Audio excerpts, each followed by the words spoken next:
Good afternoon, everyone, and I'd like to call this meeting to order.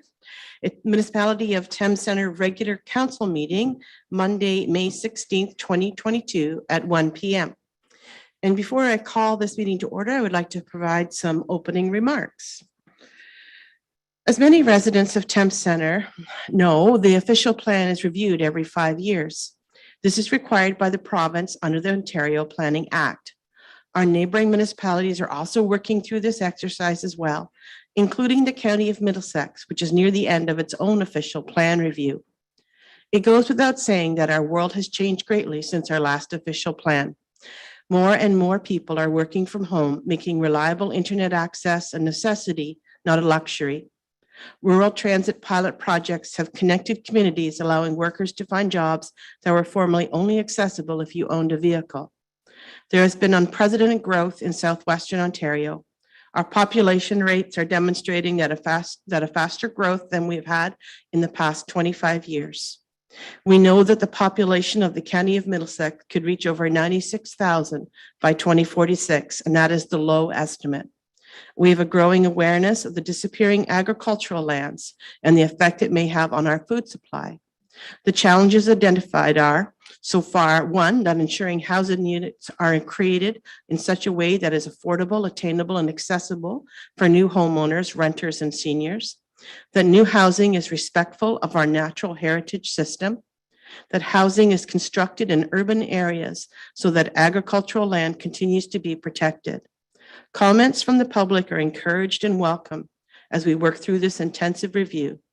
I would also like to thank our planning department led by Director of Planning Mark Bancroft and his team for all of their hard work in organizing this meeting.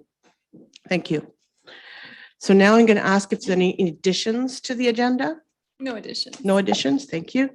Any disclosure of pecuniary interest? Deputy Mayor?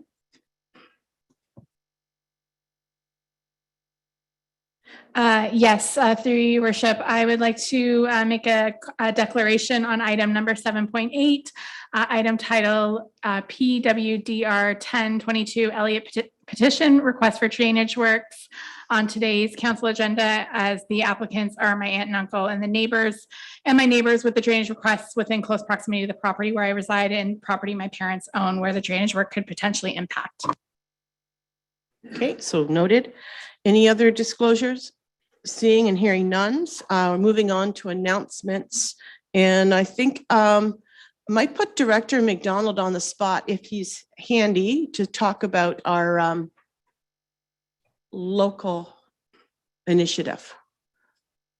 Steve, sorry about putting you on spot, but I thought it'd be a good spot to quickly talk about this. Certainly. Good afternoon, Council. Through you, Your Worship. We've been working since last September with a new initiative called Support Local. We launched it at Bridgefest last year. We had an information booth set up on the busy Dorchester Road or Hamilton Road, and have since then had over 60 Thames Center businesses sign up for this free program. This program is in response to requests from local businesses, many of them rural, wanting help in raising awareness that they even exist and what they offer to the community so that people know what's in their own backyard. So we have now gotten to a point where we have over 60 businesses signed up. They have each received signage that they can put in their storefronts or in front of their farms if they're selling produce or whatnot, so people driving by know that it is a local business. They know when they see that logo that there's also going to be information on our website.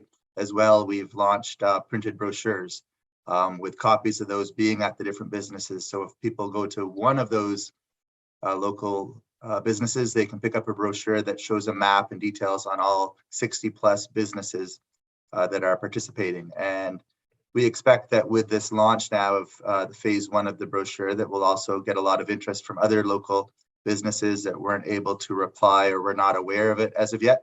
And so it will continue to grow, and it'll be something that'll be back for consideration for more funds in next year's budget. We just have a modest budget this year, but we're getting lots done with just about $5,000 to spend for the budget. And we'll be also applying for different grants and funding opportunities as well to assist with this program and to grow it more moving forward. Okay, thank you. Now moving on to, I have a motion in front of me that council adjourn its regular meeting in order to conduct a public meeting under the Planning Act. So looking for a mover, Deputy Mayor Elliott, seconded by Councillor Hunter, all in favor? Okay, so moved.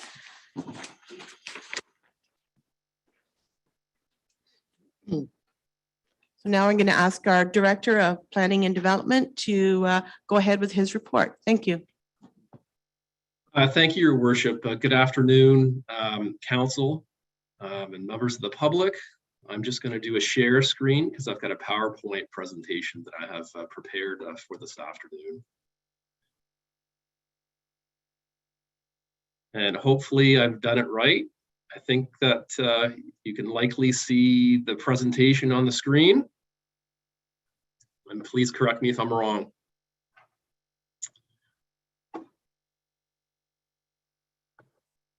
So this is an exciting afternoon, particularly in the planning world, relative to the official plan review process. So we had an opportunity to engage the public last week on Wednesday through a virtual open house that we hosted. And this would be the second part of that process relative to the statutory public meeting. So let's jump right in. So the purpose of this meeting is to discuss proposed policy changes to the official plan and to provide an opportunity for the public to ask questions and provide feedback on proposed policies. This is not a forum, however, to discuss specific development applications. So in terms of the meeting agenda, I'll provide an overview of the official plan review process, where we've come from and where we're going. Also an overview of the discussion papers, along with proposed changes to the official plan. And as well, I'll outline what the next steps are in the process, as well as have a question and answer session to engage the public at the end of a presentation. So in terms of the project team, that would include myself, along with Alana Curtez, who is the planner from Middlesex County, and she normally provides planning advisory services on behalf of the county to Thames Centre, but she has been instrumental in assisting with the work required to get this project going. So in terms of the project timeline, so back with phase one, we had our Kickstart public meeting that was held back on October 4th of 2021, which led to some background research that was undertaken within phase two of the project, which resulted in the preparation of discussion papers, followed by in phase three, the drafting of official plan policy language that would follow direction offered by the discussion papers. And then we are now in phase four of the project, dealing with the statutory public meeting, with ultimately following this meeting, having the amendment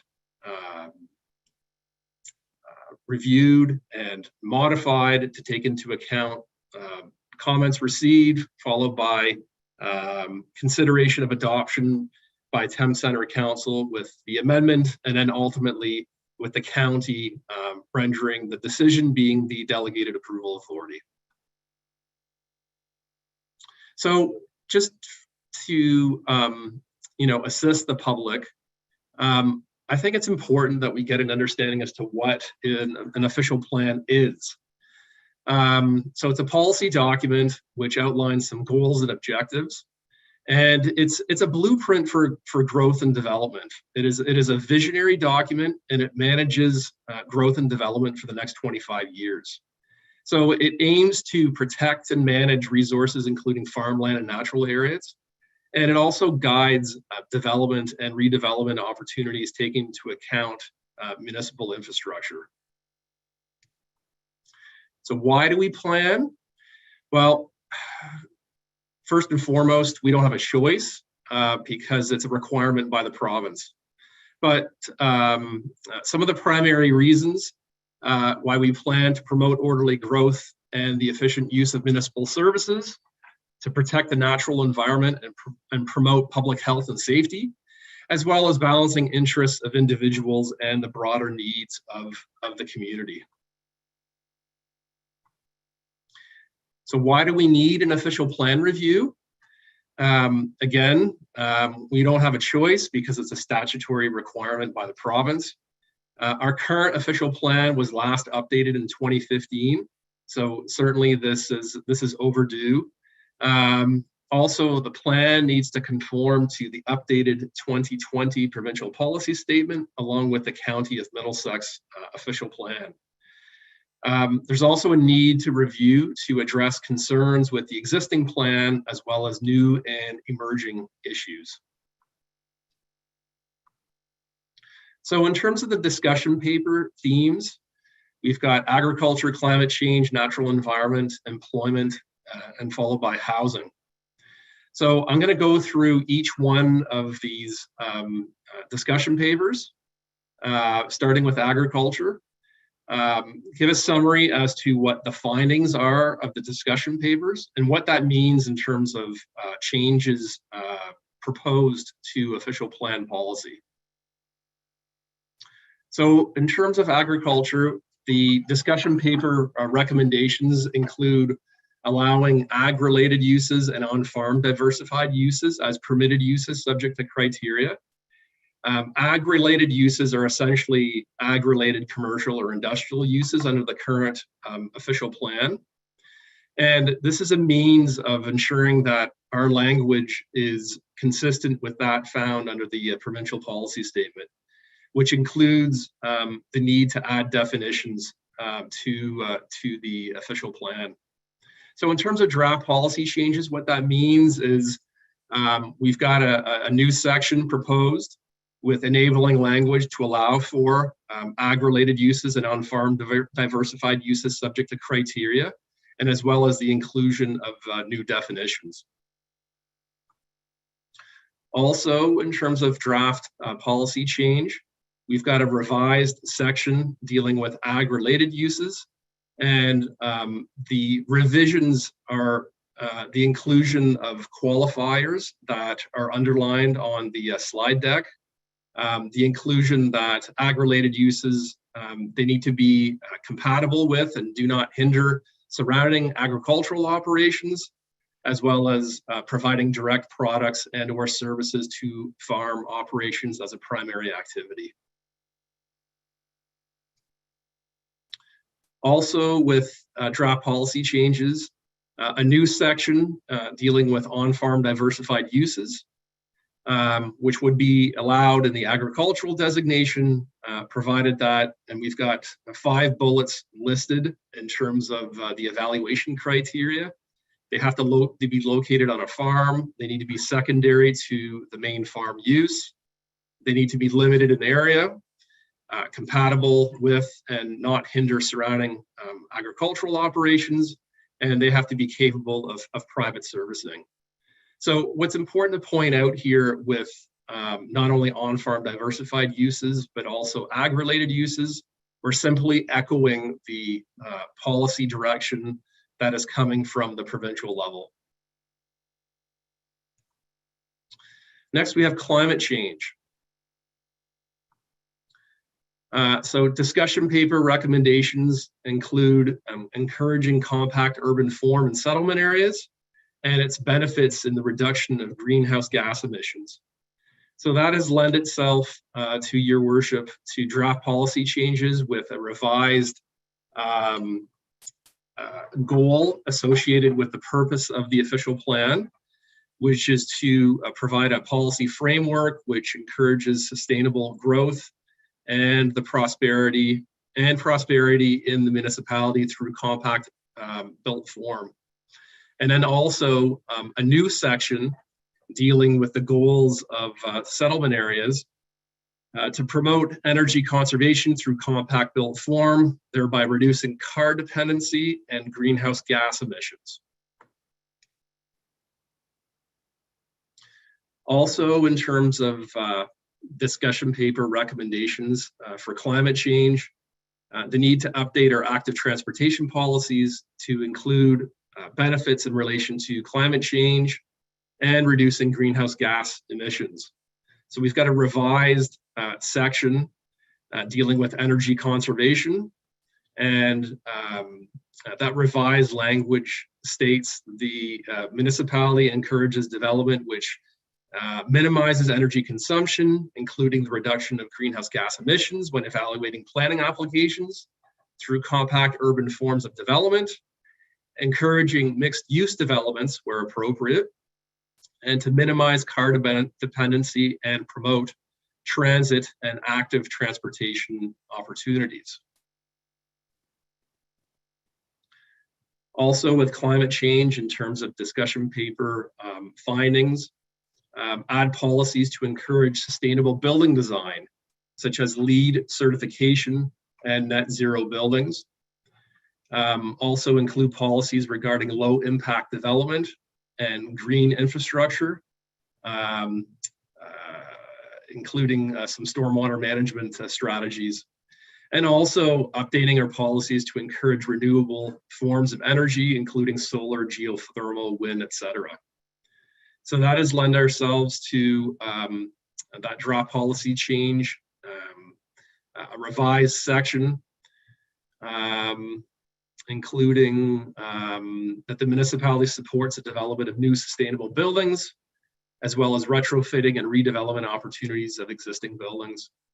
And those sustainable features encouraged include renewable energy systems, such as wind, geothermal, and solar power installations, energy efficient building standards, including LEED and net zero, green roofs that reduce water runoff and urban heat island effects, and permeable paving and other innovative stormwater management methods, including low impact development.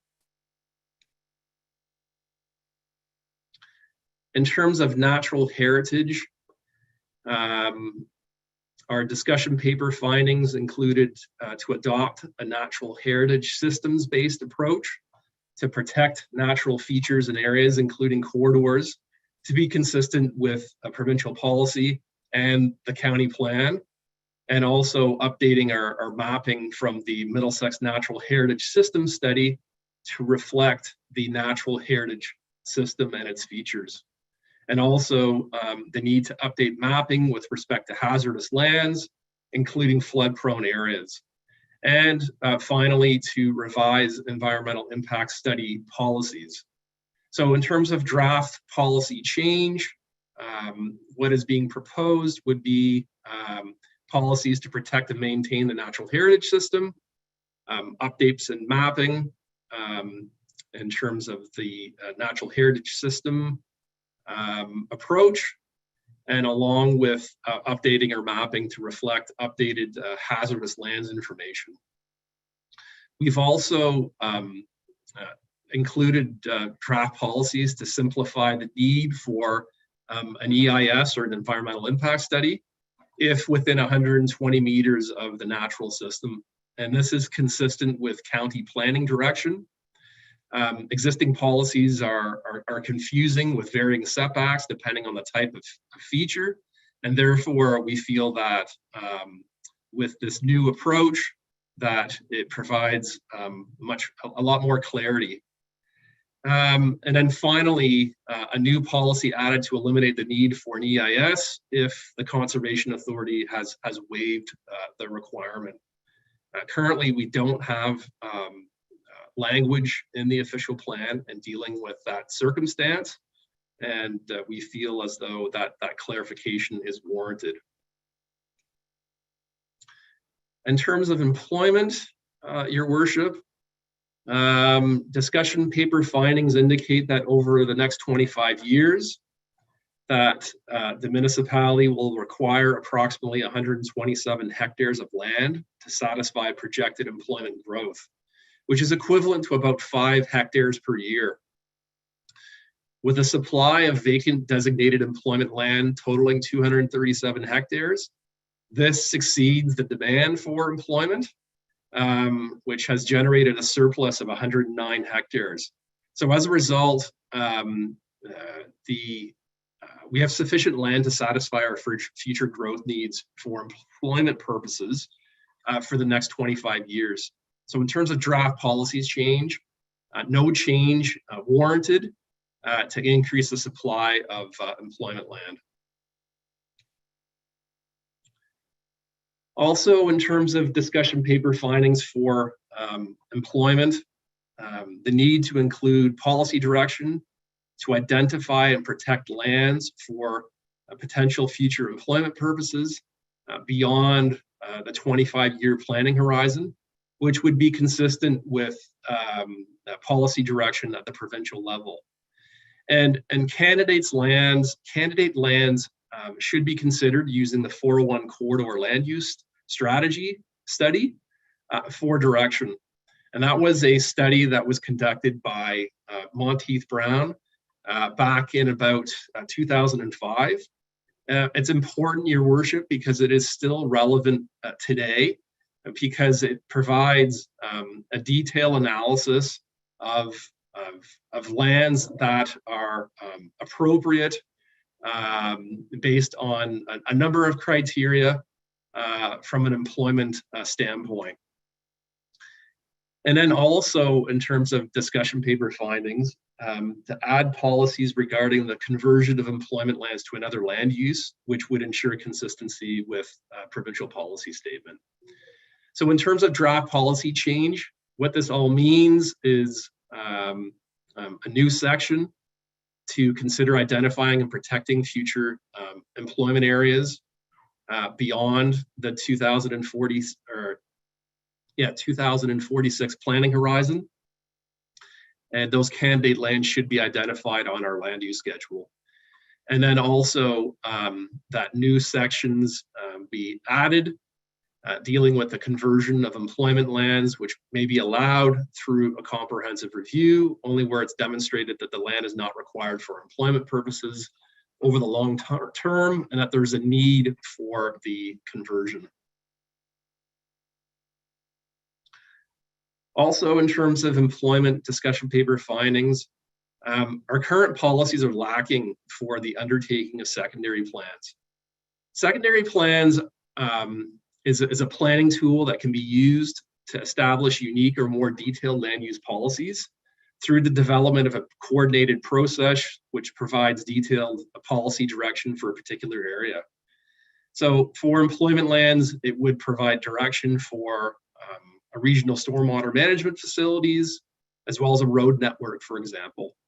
So the discussion paper findings concluded that the secondary plan process is warranted for the Donnybrook area, as shown on the map below in yellow outline, through a special policy area to the official plan. So what that means in terms of draft policy changes, we've included a draft new section, or a proposed new section on secondary plans, which could not only apply to employment areas, but other land uses, including residential. The secondary plan itself, it would be an amendment to the official plan. And as a minimum, it would include a statement of goals and objectives specific to the secondary planning area, along with a land use plan, along with policies related to land use, parks and open space, transportation infrastructure, and servicing. And then also in terms of draft policy changes to the plan, the inclusion of a new section, which would implement that secondary planning area for the Donnybrook location. So in the interim, only existing uses would be allowed. Housing, last but not least. So our discussion paper findings indicate that over the next 25 years, the municipality is anticipating a housing demand of over 2,700 new housing units. So with a potential supply of over 3,300 units based on proposed, draft plan approved, and registered subdivisions, as well as vacant lands that are designated residential, the municipality has sufficient lands to satisfy its growth needs for the next 25 years. So what that means in terms of draft policy change, no settlement area changes are being proposed, considering that there is sufficient land to satisfy future growth needs. Also, in terms of discussion paper findings, following the province's direction, we need to ensure a minimum 3-year supply of residential units are available through residential intensification or redevelopment, as well as draft plan approved and registered plans. So based on an average number of housing starts per year, which is 109 housing starts over the next 25 years, that would translate into 784 units, which would result in a 7-year supply, which would exceed the province's minimum 3-year supply. And then lastly, following provincial direction, we need to ensure a 15-year supply is available through intensification and redevelopment and in designated growth areas. And in undertaking the calculation, we exceed that 15-year supply, yielding a 30-year supply based on over 3,300 units and based on 109 housing starts per year, which is projected for the next 25 years. So moving right along with these discussion paper findings for housing, our current policy requires medium density residential uses in the form of low-rise apartments and townhouse dwellings to satisfy at least 2 locational criteria. And those would be abut a major park, abut a commercial area, having frontage on an arterial road, and overall development application has a land area of at least 2 hectares. What we've discovered, Your Worship, in conducting the research is that compared to other local municipalities in the county, our policies are the most restrictive and counterintuitive, in my opinion, to encouraging housing choice. So in terms of draft policy change, we're looking at a revision to allow for more enabling language by encouraging these forms of housing to locate in proximity to those areas. And existing tests for compatibility and appropriateness, those would continue to apply. And then lastly, standards governing height and density would be more appropriately addressed through zoning.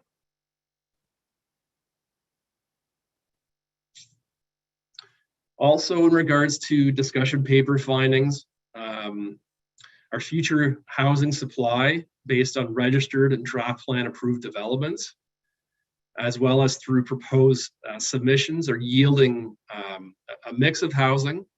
We've got 62% made up of singles and semis, followed by 28% through townhouse units and 10% as apartment units.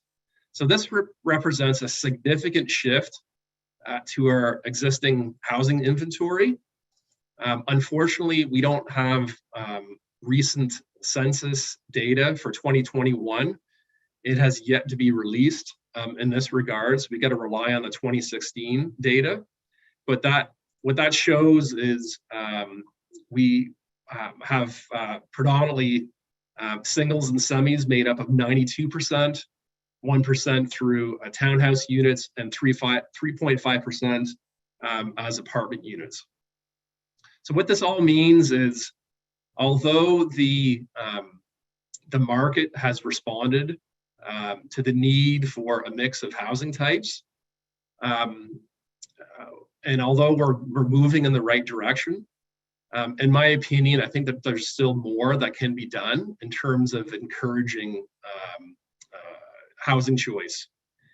So what that means in terms of draft policy change, we're proposing a new section to encourage a mix of housing types, including the implementation of targets in that all new housing be comprised of 65% in the form of low-density residential development in the form of singles and semis, whereas the remaining 35% can be comprised of medium-density residential in the form of townhouse and apartment units. So these targets would, in my opinion, create a more sustainable community by having housing choice to satisfy a broad demographic, and it gives local residents the chance to reside in the community. Also, in terms of draft policy change, a revised section, again, to encourage housing choice through encouraging, promoting a mix of housing types, that street townhouse dwellings be allowed in a low-density residential setting, similar to singles and semi-detached dwellings. And it's appropriate, Your Worship, considering street townhouse dwellings, they offer a similar layout to singles and semis, with units facing the street, with a garage up front, a driveway, and then with a rear yard at the back of the property. So that layout for townhouse dwellings, street townhouse dwellings, would be consistent with the same layout as for singles and semis. Clustered townhouse dwellings, however, they should continue to be treated as medium density residential development. Also, in terms of discussion paper findings from a housing standpoint, to address housing affordability, the province has given direction to mandate the municipalities to permit what are called ADUs, which are additional dwelling units, in both the primary dwelling and an accessory building, for a total of 3 dwelling units on the same lot. So what that really means is, as an example, if you have an existing dwelling, it can be converted to include a basement apartment unit, as well as the inclusion of an additional apartment unit in a detached garage. So in terms of draft policy change, there's the need to update the Thames Centre official plan to recognize that policy direction. Currently, the policy only allows second units in either the primary dwelling or an accessory building, not both, which is the current direction from the province.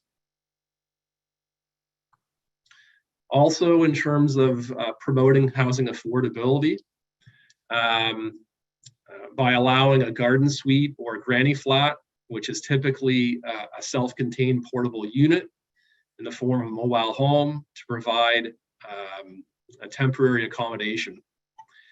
So the Planning Act has been amended to allow garden suites to a maximum of 20 years.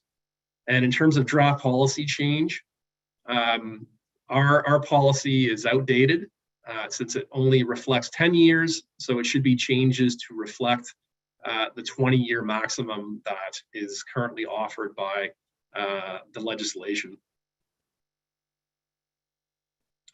So in terms of next steps, Your Worship, following this public meeting, so I'll need to review and consider all comments received, followed by final changes to be made to the official plan. And that would be presented to a future meeting of council for consideration of adoption. And ultimately, it would be forwarded to Middlesex County for a consideration of approval. For the record, Your Worship, what I want to do is quickly rhyme off the names of individuals who have provided written submissions to the municipality to date.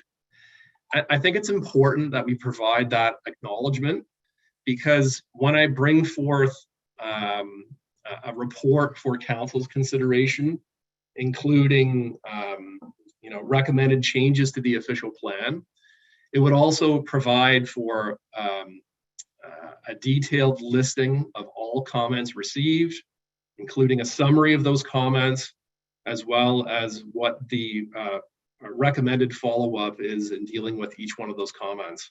So in terms of written submissions, Your Worship, if I could quickly go through this, we've received correspondence from Scott Anderson, Auburn Developments, John Faquette, Anthony Gubbles, Hydro One, Robert Jackson, Patty Kemp, Sharon McMillan, Jim Rule, Sile Limited, which also includes Phil Regari, Stuart Finlater on behalf of Farheat Farming Corporation, Chris Rynan, Monteith Brown on behalf of Barabo Construction, Jennifer and Patrick Crinklaw, and lastly, Stuart Finlater on behalf of Fred and Dave Ward.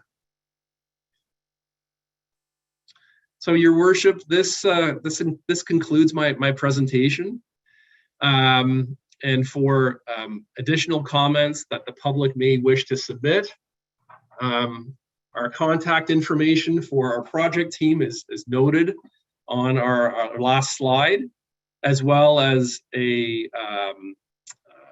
web page from our website, which includes additional background information, proposed changes, discussion papers, that sort of thing, which the public can certainly view. So I'm here to answer any questions, Your Worship, that council may have, or from the public. Okay, thank you, Mr. Bancroft. And I think looking at my agenda, I think we're moving on to the public questions first. And I just want to clarify, it's not to be discussing a particular development, it's discussing the official plan review. That's correct? Yes, that's correct, Your Worship. Okay. Thank you. All right. Okay, thank you. Who's our first person? Alan? Your Worship, Stephen Stapleton.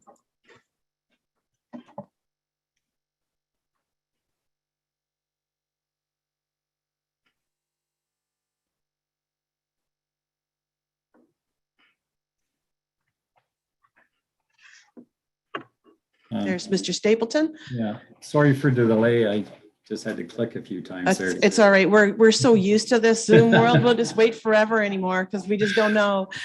Yeah.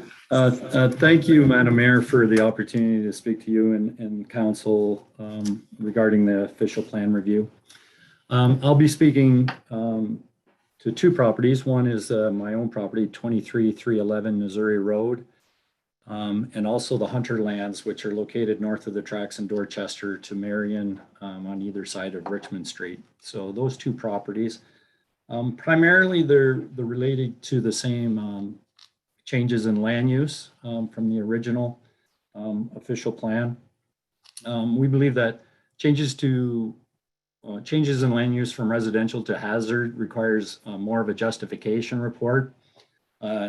The discussion papers don't meet the thresholds for a land use change, and that additional information and justifications required for such a significant change, and that review has not occurred.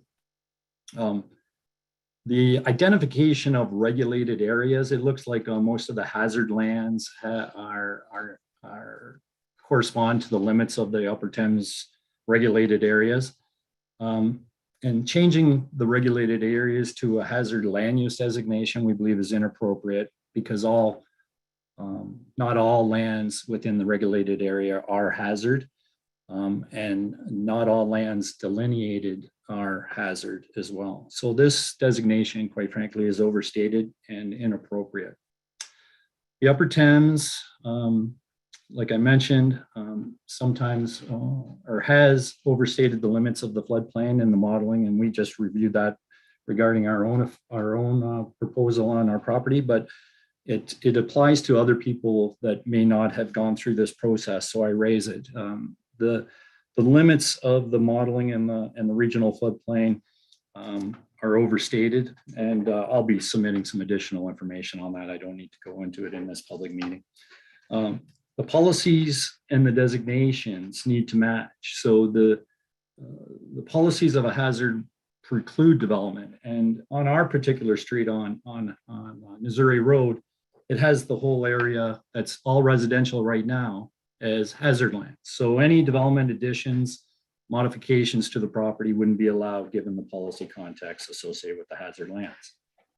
So we would be asking for the existing land use designations to be reestablished, that the hazard lands that conform with the regulated limits be shown as regulated limits, not hazard lands, and that you default to the original official plan as it relates to these two properties, but also probably others along my road. Not that I'm speaking on their behalf, but I'm sure the issue is similar. So we would ask that that not be adopted and that gets sent back to staff for reconsideration. And we will be submitting some additional information for their consideration as well. So I thank you for your cooperation and time to speak. Thank you. Great. Thank you, Mr. Stapleton. And I guess that's a question I'd like to ask Mark, and there's not any particular, property or anything that I want to talk about. When words get changed from one plan to another, is that a common thing, and how does it happen? Because from what I'm listening to, it sounds like what we used to call regulated areas are now being called hazard lands. So is that what I understand? Yes, that's correct, Your Worship. And as I understand it, the change in the wording it stems from the provincial policy statement, where there's a new definition provided through that documentation. And, at the end of the day, the municipality needs to rely on the data that is provided by the Conservation Authority, because after all, they are they've got their level of expertise dealing with such matters. And also, we need to ensure that we are ultimately in conformity with the County of Middlesex official plan. So whatever happens at the county level, simply put, needs to be recognized at the local level here in Thames Centre. Further to the concerns that were raised by Mr. Stapleton through Your Worship, I think it's important that Mr. Stapleton had mentioned additional information was going to be provided to the municipality, for our review and comment, and I look forward to receive that information moving ahead. Thank you. Thank you. And I saw, Mr. Stapleton, you had your mechanical hand up and you had your own hand up. So I don't. I know you desperately want to say something, so go ahead. Well, yeah, I thank you for the opportunity to respond, and I just think it's really important that when you change a land use, okay, I'm not talking about the policies per se or the changes of awareness, but when you change a land use from residential to hazard, okay, it should take us the same amount of justification that would have taken me to change it the other way, from open space to residential. And that's not the case here. So it's concerning. It's concerning to people that maybe aren't even following the official plan and they're going to be surprised later on. I do appreciate the comments about Upper Thames and their regulations, but they have their own process, and it doesn't stem from a land use designation. And when Schedule A says it's hazards, that shows intent that it's going to be remain and that there isn't going to be any development. And that's going to surprise a lot of people. And that's going to surprise people that already live there and have a house like they do on my street. So it brings its own set of problems with insurance and other things too, when you overstate things without the necessary background process that is actually peer reviewed, or our consultants can look at it. It can't just come in a letter. It can't just come in a mapping without a peer review. The process the Upper Thames has to go through is a peer review process. They can't arbitrarily increase floodplains. They can't arbitrarily reduce the developability that conforms to zoning. And that's the type of thing we're dealing with in my particular case, and I won't dwell into it. But these are very important things that need to be reflected in a municipality's official plan. And I look forward the opportunity to dialogue more with Mr. Bancroft. Thank you. Okay, thank you. Any other comments, Mr. Stapleton, or we're good? No, that's good. Thank you. Okay, great. So Alan, I think we have another person in the queue. Yes, Your Worship. We have a Rob Panzer.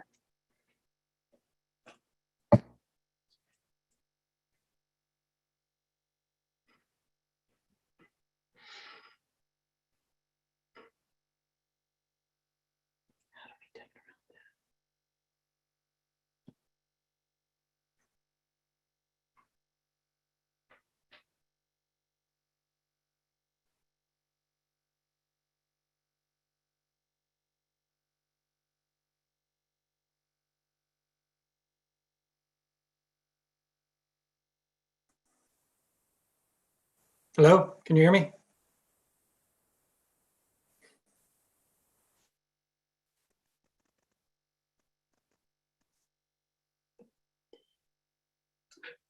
Hello, can you hear me?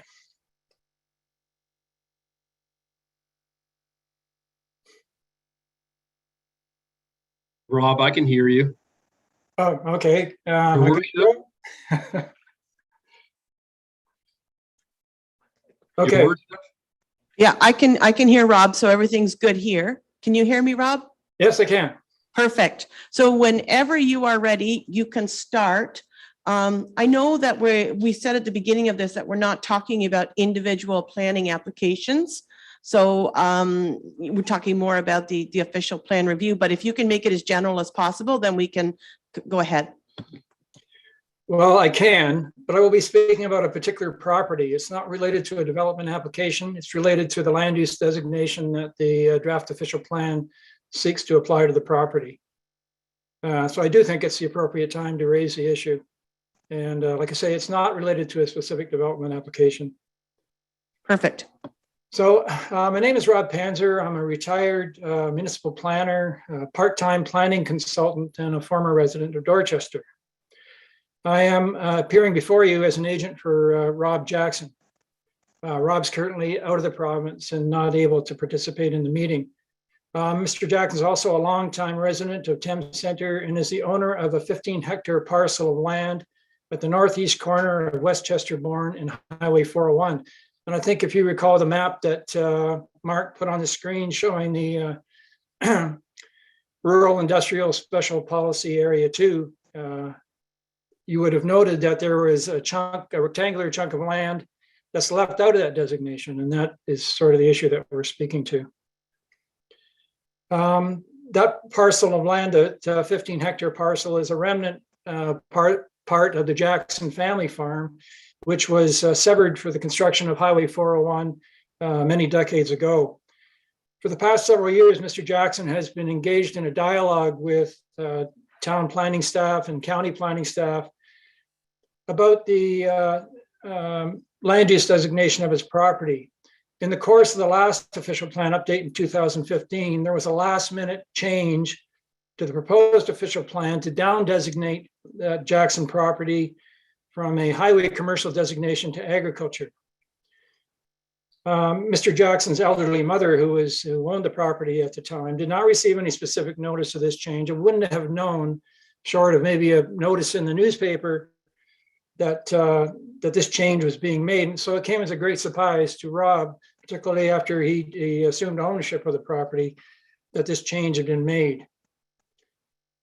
The nature of the down designation was aggravated even more so by the fact that the surrounding lands to the east of Westchester Bourne, south of Donnybrook Road, and north of Highway 401 were all placed into this industrial special policy area.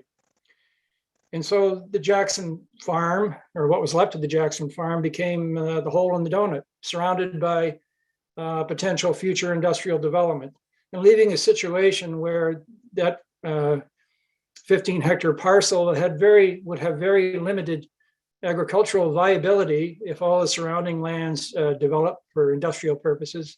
And there are access restrictions, of course, related to both Highway 401 and Westchester Bourne. So to my way of thinking, as somebody with 30 plus years of planning experience, this change was not warranted, and in the nature that the way in which it occurred was very unfair to the property owners.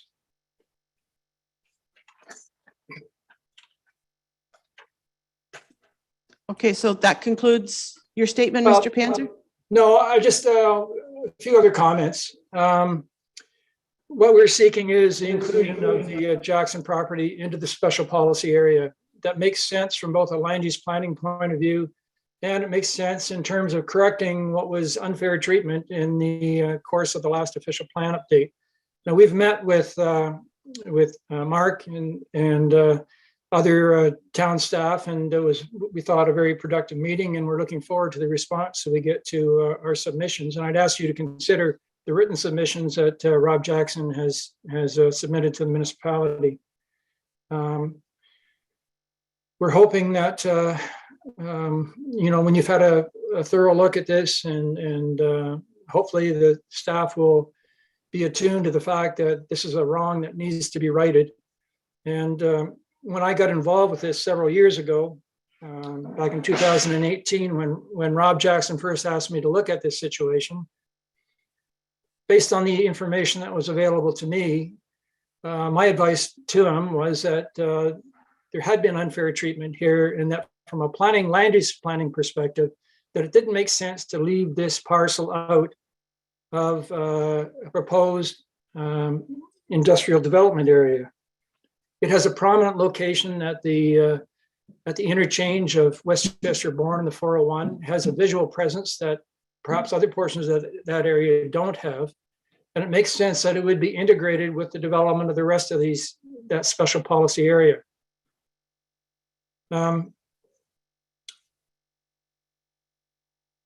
Apart from that, I think that's pretty much all I have to say about it. We are looking for the inclusion of the lands in the special policy area. We think it makes sense, and we think it's the right thing to do in view of past actions that were taken. Okay, thank you. I know personally that you are meeting with our staff at the moment, and let's be very, I think it's a very positive move forward to be able to talk about this. And we acknowledge that your statements today, and thank you very much. Okay, thank you.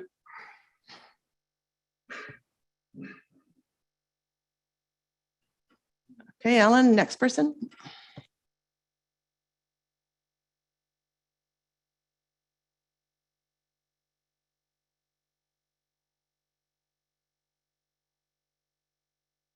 Your worship, we're going to have Sharon McMillan.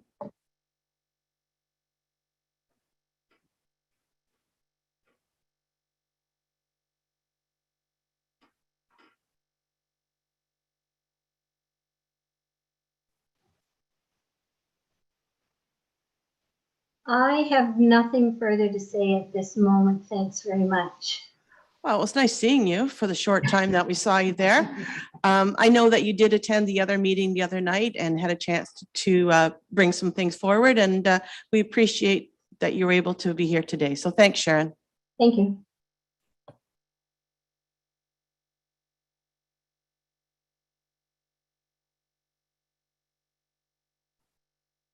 Next in queue, Alan. Okay, one moment. It's going to be Stuart Finlater. Okay. And your worship, just for note, I see a lot of hands going up. I'm bringing them up in order of when they registered. Okay, perfect. Great. And so we're looking for Stuart Finlater. Not Christine Finlater, as it says on my list. Exactly.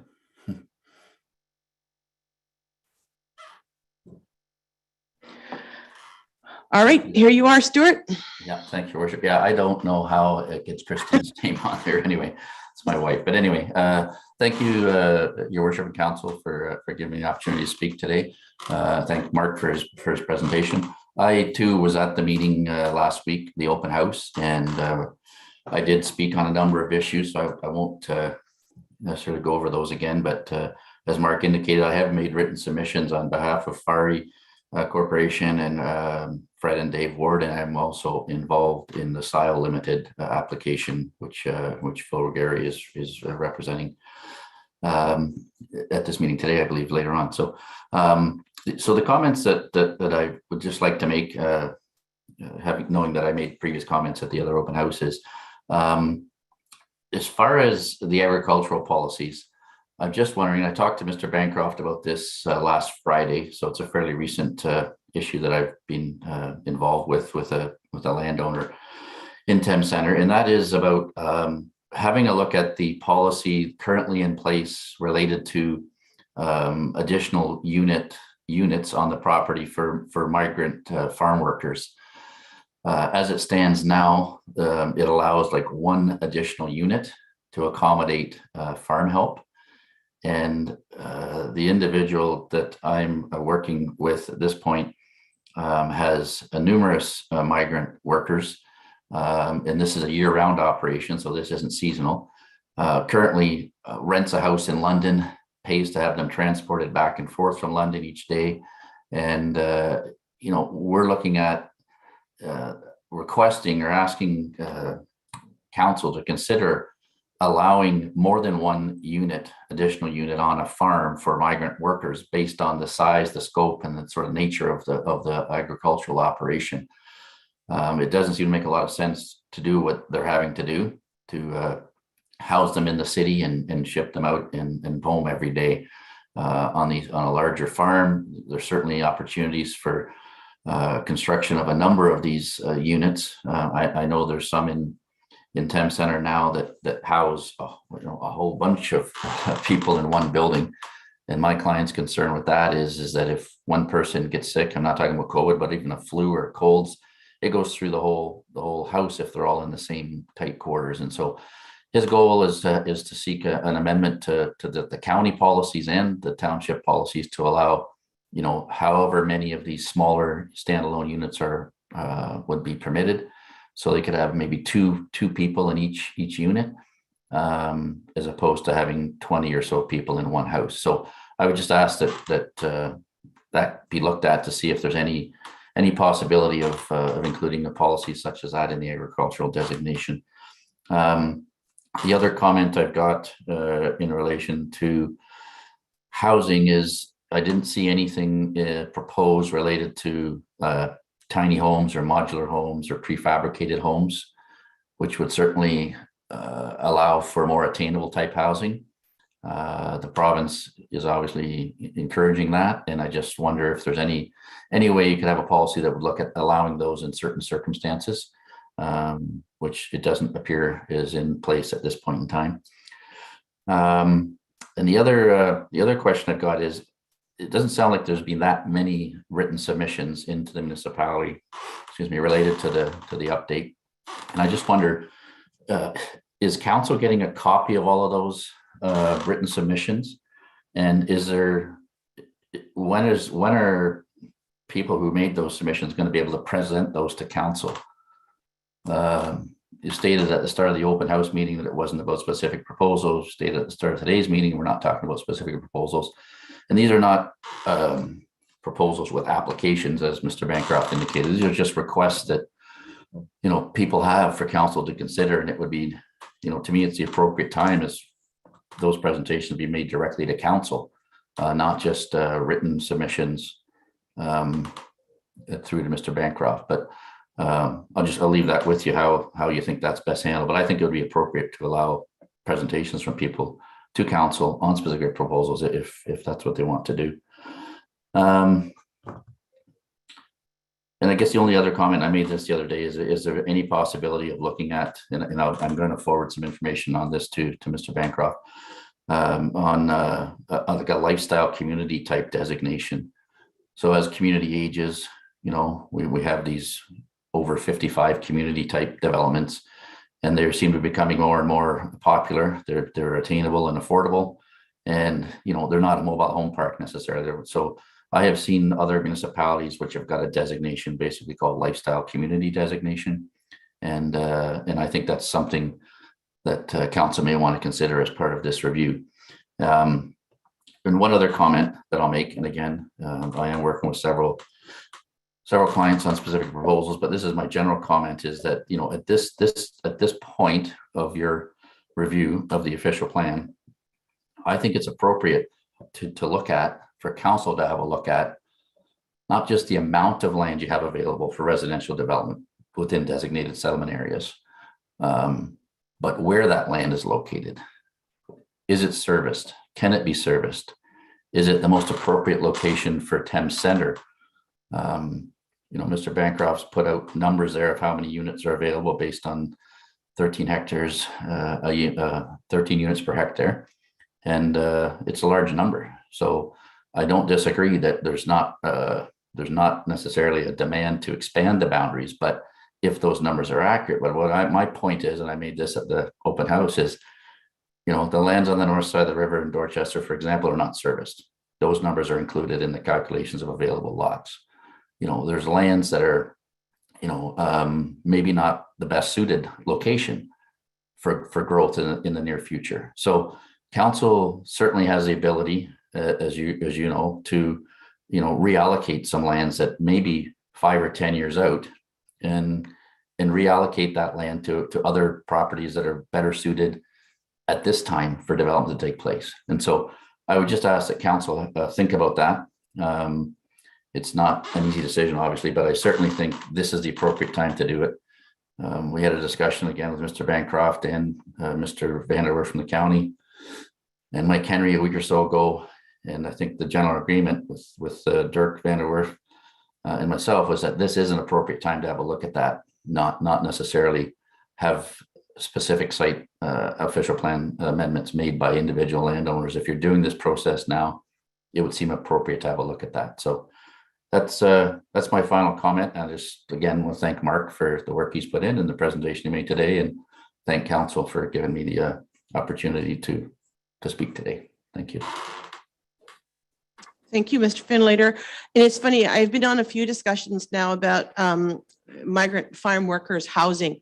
And I know you didn't say the pandemic, but the pandemic has really changed people's thoughts about the quality of living, the quality of life for the people that are here working, and ways to mitigate spreading of disease. We saw that last year in Norfolk, where the asparagus crop couldn't be picked because everybody was sick, and the different health units were specifying different things. So I think making options of different housing for workers is a wise thing. So I think that's something that people should look at. If you're providing housing in rural areas, there has to be flexibility. So it's an interesting comment. Thank you. Okay. Any other? I think we're ready to move on. Yep. Okay.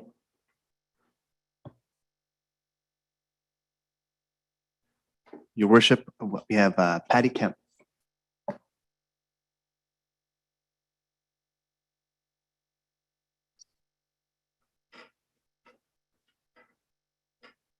There we go. There's Hi. Patty. There you are. Okay, Whenever you're ready, Patty. Thank you. Thank you very much, Madam Mayor and Council, for the opportunity to speak. You've already sat through my talk on climate change and its impact on municipalities, and I'm not going to go over all that again. I recently participated in a conference put on by the Society of Rural and Remote Physicians of Canada. And what was really highlighted at the conference was the significant impact that climate change is going to have on the health of rural communities. So the need to prepare for climate change and biodiversity loss, and to ensure the municipality takes steps to mitigate and adapt to them is really imperative for the health of Thames Centre and welfare of our residents and for our economy and our future. I've been in correspondence with Mr. Bancroft, and the discussion paper on climate change does a really fantastic job of exploring this area. And so I wanted to say that I'd strongly urge council to accept the suggested amendments relating to this particular discussion paper, and also around protection of the agricultural land and densification of housing. I just had a couple of points that I wanted to highlight. The first was with the actual wording of the official plan. And I would suggest that you be sure to use very clear, precise language when you're making the amendments, because if you strongly encourage someone to do something, they can still simply choose not to. Whereas if you mandate something, then it has to happen. Looking specifically at the proposed amendments in section 2.14, that's regarding the sustainable construction methods. It's really excellent. Again, I think these are example of practices that should be mandated. And I would ask council to consider adding in a clause that the municipality will develop a green development standards, which would help ensure that buildings in the municipality are developed with these sustainability measures in place. Green development standards are used as a way to enhance the building code. And I recently heard a municipal expert say that ownership and responsibility of building standards is too important to be left to lobby interests and the higher levels of government. and that these green development standards can be an important tool to localize building standards. And the other thing I just wanted to briefly speak to was I would urge the official plan to state that the municipality is going to draft a climate action plan. These plans are being used by other municipalities to develop a strategy to mitigate and adapt to climate change. And the official plan, I think, should simply set out that the municipality is going to develop an action plan, that it will define the municipality's role, the actions it's going to take, and how to measure and report on those actions taken. So simply setting out that this is something that the municipality is going to do. And one last request, I know there's been some talk of developing a light pollution bylaw. And again, I think perhaps that's something that the official plan could say that the municipality is going to look at. And I just wanted to close by saying that Thames Centre did so well on this waste per capita in the National Climate League standings, and it generated some fantastic press, and it really increased Thames Centre's profile. So with the official plan, you've got a chance to really build on that momentum and make our community a green leader among other rural communities. So I would just urge you to be bold with it. It's an exciting opportunity. So thank you very much for your time. That's all I had. Great, thank you. Thank you very much, Patty.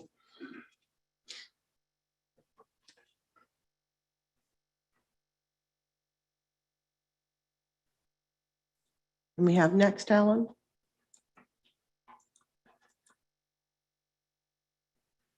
Your worship will have Phil Regari. Okay, perfect.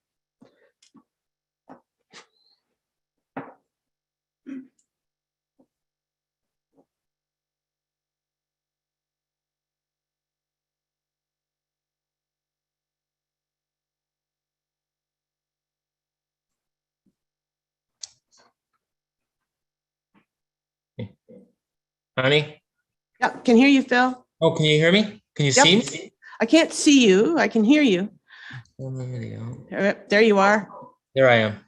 Thank you very much. All right. I had this problem last time we were at this forum. Well, welcome. And whenever you're ready, you can start. Thank you very much for members of council, Madam Mayor, and the public, all the parties included.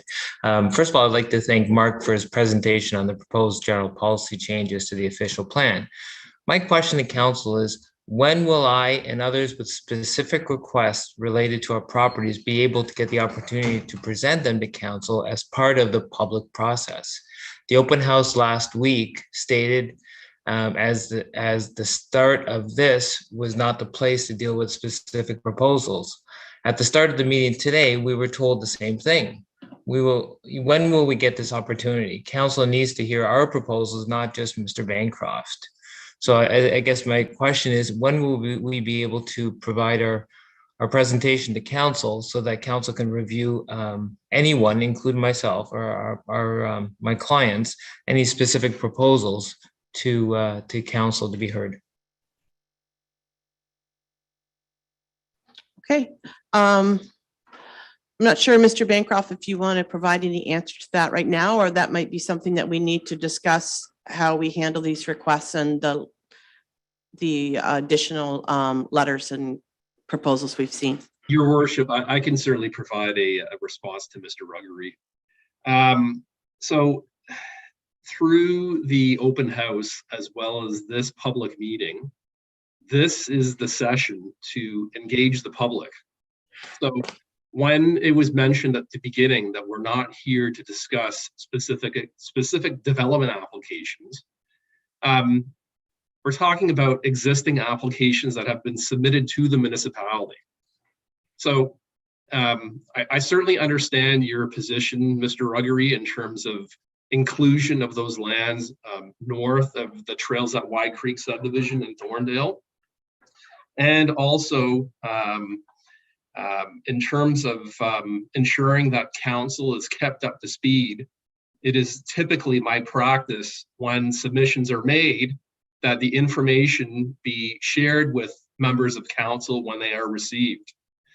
As I indicated during my presentation, when we are in a position to have regard for comments received and, make any necessary changes to the draft official plan. As part of that process, I will include a report which will outline submissions received, including yours, with a staff response in terms of, the appropriateness of the request and staff's position moving forward. So I want to assure you that certainly you have provided a written submission, and we will ensure that it is reviewed and considered by council at the end of the day before they consider adopting the changes to the official plan. Thank you. Sorry, Yes, go ahead. Oh, thank you. But I believe that this is the time, the official plan process, where the public has the right to present their findings to council, not just to Mr. Bancroft. I think that is part of legislation that we can present it, and correct me if I'm wrong, maybe there's some items in the official plan that were documented, like as far as numbers and that, or maybe something that we can discuss with council. But again, I feel that the council, we have, as a public process procedure, that we have the right to present not only myself, anyone who has any proposals specific to their property, that can present it to council. So I feel that prior to any adoption or any prior to anything going to council as far as draft official plan, that there be a separate standalone meeting, in my opinion, that myself as well as any other party that is privy to this or that has the right to speak, if they wish to present it to council, they have the right to present their findings, which may be different from what it was in the past, but they have the right to present it to council and not be just presented to Mr. Bancroft. I think that's part of the procedure that official plan process for the public input is for. Okay. Well, thank you very much for that, and we'll certainly take that into consideration. And I think that I don't think there's anything else we could say right now about that. If there is any changes, then you'll be notified about presentations. I think, like I said, we weren't prepared because, again, it was stated right on the onset from the open house last week, as well as again today, that we know specific properties cannot be discussed. But again, I think there should be a separate standalone meeting that myself as well as any other party can present it to council, opposed to just to Mr. Bancroft. So thank you very much for taking my time and our discussions. Thank you, Phil. Thank you.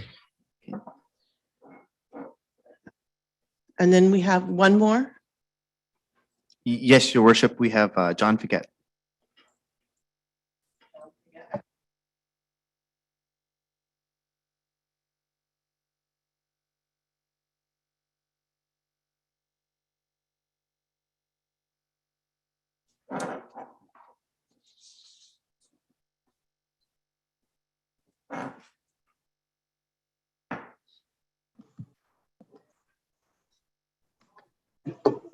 Good afternoon. Welcome. And whenever you're ready, John, you can go ahead. Thank you.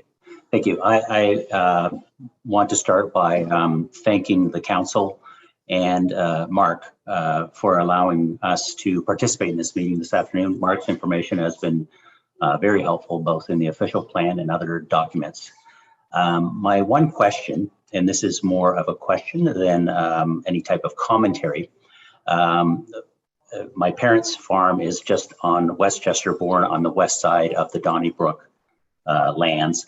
And my questions would be about, and I may have missed this, so this is not this is an observation, not a criticism.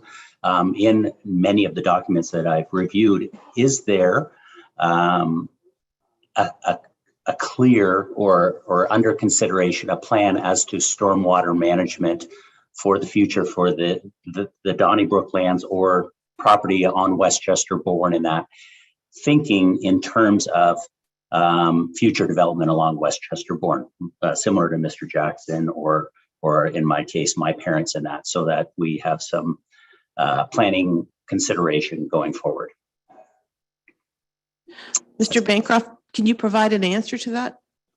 Your worship, so through you, your worship, specific consideration for stormwater management would be dealt with through the secondary planning area exercise or Donnybrook. So that would include the vacant employment lands on the south side of Donnybrook and east of Westchester Bourne. So they would not contemplate your folks' farm that is situated sort of kitty corner to, as I understand it, to That's the Brook proposed secondary planning area. So. Okay. And so when you say that, my apologies for interrupting.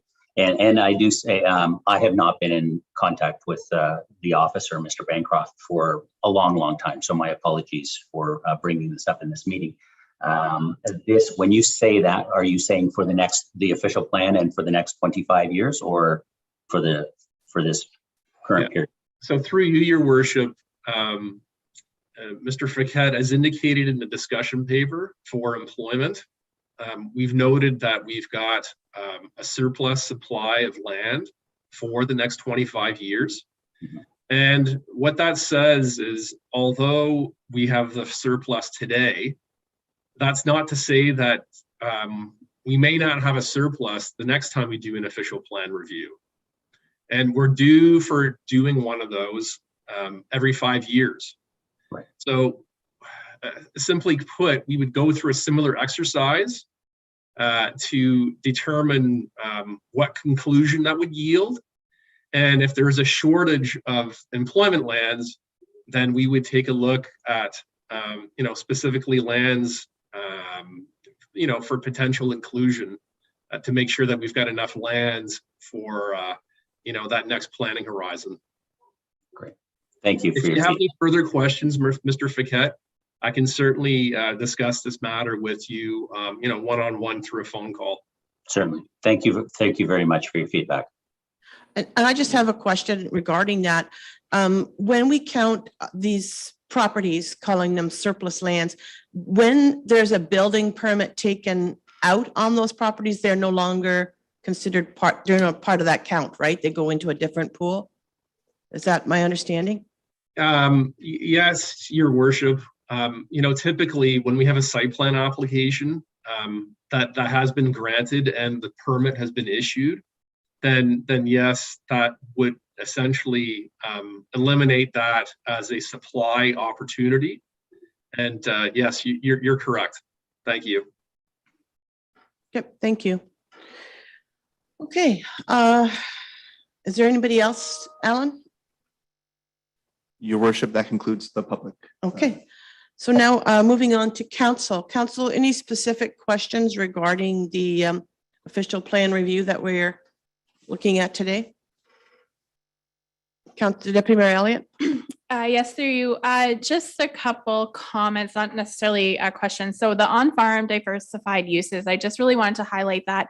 That was something that when the Women's Caucus met with the Minister of Agriculture and Rural Affairs, Minister Lisa Thompson, that we really emphasized as important to women and families in rural areas, and the importance of having those on-farm diversified uses that could provide secondary income specifically to women, especially post-pandemic. So I just really want to, again, highlight the importance of those on-farm diversified uses and the impact that they can have to families in our rural areas.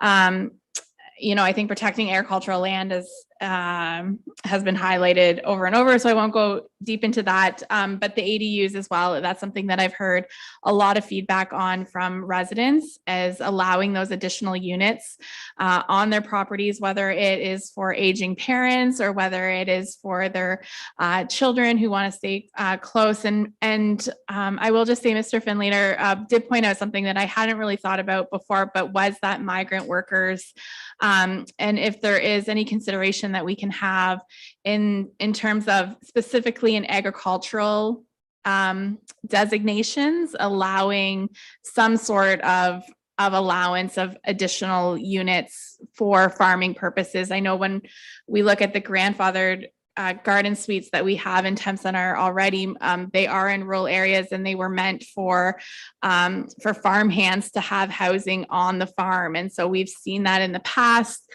and they're now grandfathered in. And I think that's really important. Obviously, we don't want to see 2 or 3 units within our urban growth boundary on a smaller property, but I think we can kind of have some special consideration in our agricultural rural areas to address that need. Thank you. Okay, council, any other questions? Yep, Councillor Patterson.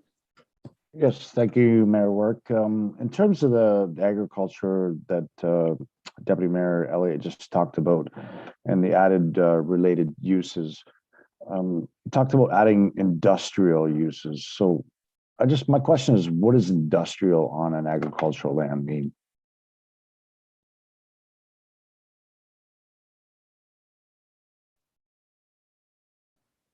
It looks like you could answer that if you wanted, Director Bancroft. Thank you, Your Worship. Within an agricultural context, in terms of industrial uses, really what we're talking about are feed mills, farm implement dealers, or grain drying operations, those types of uses that are directly related to agriculture, and they're supportive of farming operations. And with their location, they need to be in close proximity to agriculture. That's essentially, in a nutshell, what would be contemplated in terms of dealing with, ag-related industrial uses. Any other? Does that answer your question, Councillor Patterson? Yeah, that's great. Yeah, I just have another question. Go ahead. In the presentation from Mr. Bancroft, he talked about the housing and the ADU units, which is additional units. He talked about basement apartments and converting garages to apartments. I'm concerned about how do we regulate that in terms of safety. And the only reason why I mention this is that, as you know, I'm a firefighter, and I experienced a fire at my job where there was 13 people living in a townhouse, and it was tragic. And of course, no smoke alarms. They didn't have the safety features in. So, how do we as a municipality say we want to do additional units, but how do we manage that? Go ahead, Mr. Bancroft. Thank you, Your Worship. So through the draft changes, that would implement the policy direction. And then in turn, we would have to undertake an update to our zoning bylaw to make sure that we've got the proper regulations in place to regulate ADUs, or additional dwelling units. For any ADU that gets constructed, they would be subject to the Ontario Building Code. So they would need to get a building permit. And the introduction of ADUs, the introduction of a dwelling unit within a detached garage, for example, that is something that we are currently witnessing. We've had a couple of examples come forward through private amendments that have been submitted by applicants, and it's something that we're supporting moving forward. But at the end of the day, Your Worship, the necessary regulations to ensure public health and safety will be in place. Thank you. Okay, and I think you're right. I think if you're making a step, these additional apartments above board, then people are more likely to get permits to redo electrical or plumbing or all the different things, rather than just trying to do it on a Saturday when no one's watching and have people move in and seeing circumstances like Councillor Patterson referred to. So the more and more we can make things above board and regulated, I think the more safe it's going to be for everybody. Okay, any other comments? Councillor Patterson? Yeah, just last question. In the presentation, you talked about climate change, and I think you referred to the natural heritage systems, and I think it was a change to 120 meters that you couldn't develop. I'm not sure if I'm correct on that, but my question is, who defines the natural heritage systems? Go ahead, Mr. Bancroft. Thank you. So through you, your worship, the natural heritage system is defined by the Middlesex Natural Heritage Study, where there was a study, conducted at a very, very high level. And at the end of the day, when there are development opportunities that come forward within 120 meters of the natural heritage system, that would trigger the need for an environmental impact study, whereby the more detailed inventory would be dealt with at the ground level in terms of being able to determine what the importance is of that natural heritage feature, from a flora or fauna standpoint. And if there is anything significant associated with that feature, it would outline through that environmental impact study, mitigation measures to mitigate potential impact on that feature. So, thank you. Okay.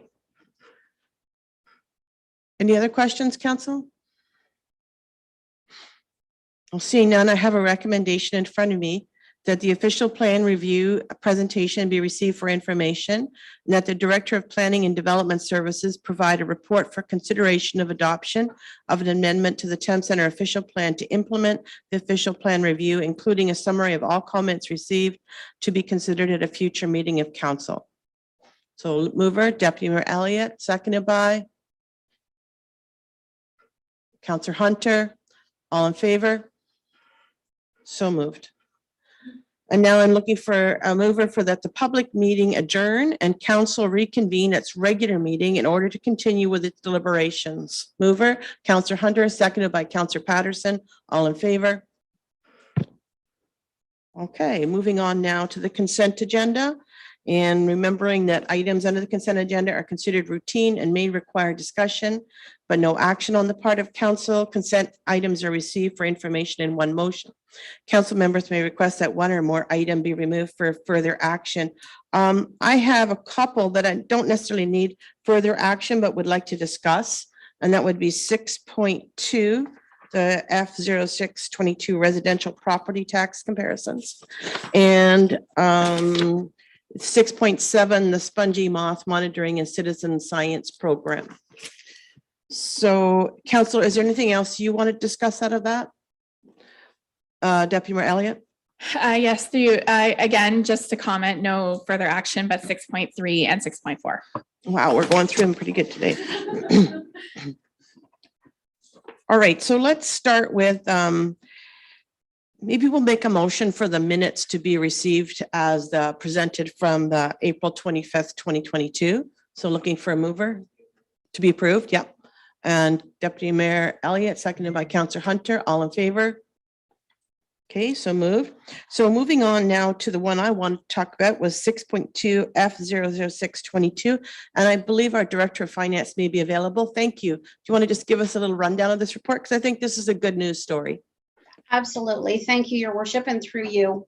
Report F006-22 provides tax rate comparisons for our neighboring municipalities and Middlesex County municipalities for 2022. The local tax rates include mandated partner levies, including policing and conservation authority levies. And lower tier municipalities are also required to levy county and school board taxes based on the rates that are provided by each level of government. Municipality of Thames Centre residents enjoy considerably lower annual taxes when compared to our neighbors, and enjoy the lowest tax rates in all of Middlesex County. When comparing the 2022 total tax levy for one of our Thames Centre average residential properties to our 2021 rates, The property with an assessment of $358,118 will see a $9.32 increase, which is equivalent to approximately 1/4% over those 2021 taxes that were raised. For 2022, 45.7% of the residential tax bill provides lower tier services, including policing and conservation authority that we're required to levy. 39.3% provides upper tier services, and the remaining 15% of a residential property tax bill provides for education services. So our bylaw 39-2022 is included in the agenda for council's consideration and provides for the tax levy of just over $11 million, which was established in our 2022 municipal budget. And I'd be happy to answer any questions you have at this time. Council, any questions? Nope, just other than a good job, Kim, keeping us the lowest ones in the county of Middlesex. We should actually have a pin that we could wear around for 2022 that says that. So thank you. Moving on to 6.3, Deputy Mayor Elliott, was this the one you wanted? Yes, through your worship. I really just wanted to pull out and highlight all the exciting events that we have coming up throughout Thames Center. We have our normal ones, which include Canada Day and Bridge Fest, as well as this year we'll be bringing back movies in the park in Welburn, Harrietsville, Dorchester, and Thorndale. But we do have a new event that I really wanted to highlight in recognition of Thames Center declaring 2022 the year of the garden, that on Saturday, June 18th, from 1 o'clock to 4 o'clock in Thorndale at the fairgrounds outside the new Thorndale Lions Community Center, we will have the stage with live music with local bands that has been graciously organized by George Taylor at Purple Hill Country Music Hall, as well as the Thorndale Optimists will have their concession stand open in the new Thorndale Field House, as well as the Thorndale Lions will be hosting a beer tent, and we're hoping to have lots of family activities as well. So it'll be a nice afternoon to celebrate outside, and also that day, the Thorndale Horticultural Society has their annual garden tour, as well as will feature some local businesses that sell gardening supplies, plants and seeds to encourage everyone to get out in their gardens. So if everyone wants to mark their calendars for Saturday, June 18th from 1 to 4 in Thorndale, it will be a fun afternoon. Great, thank you. Did you want to do 6.4 too? Yep. Sure. So again, just highlighting the work that the Accessibility and Inclusivity Advisory Committee has been doing. I know Director McDonald will be bringing a report to our next day meeting to highlight some of the discussion points that we had in our last meeting. We are a small but mighty group in the Accessibility and Inclusivity Committee, but we have lots going on. And one project I did want to highlight is the Blind Square project that's going into Dorchester Park around the accessibility park. So essentially how it works, there's beacons that will be throughout the park, and that from your app on the phone, these beacons will guide you how to navigate through the park, how to get to the playground, how if there's a bench there where you can sit down, it'll tell you where the bench is. So anyone with low or no vision will get to enjoy our parks. And we were able to do this because one of our members, Jesse Farquharson, was able to secure the grant for us to be able to do this project. Our Middlesex County Accessibility Coordinator had noted that this was the only Blind Square project in the region. So this does set Thames Center as a leader for accessibility in our area, as well as staff are currently working on more grants to get more blind squares throughout Thorndale and Dorchester to make our communities even more accessible. Great, thank you. And 6.5 was the local board advisory committee minutes. And then moving on to 6.6 was Middlesex County Council highlights. 6.7, it was something I wanted to talk about, which was the Middlesex County Spongy Moth Monitoring and Citizen Science Program. So the spongy moth used to be known as the gypsy moth, was known as the LDS something moth. So I think they finally decided it's going to be the spongy moth. But I just wanted to make sure that everybody knows that because there has been a lot of talk about the caterpillars doing damage in our gardens and making it not very nice to sit outside and eating our leaves and whatnot. But anyway, you have a chance to be able to go into this with a program. It's a partnership with the Canadian Food Inspection Agency and landowners of Middlesex County, and will provide select residents with an opportunity to trap moths on their property and provide the necessary data to allow county and the CFIA to better understand both the geographical distribution and the population dynamics associated with the current moth outbreak. In addition to reducing the adult moth population, male moth especially, this initiative will encourage county residents to be part of a citizen science initiative.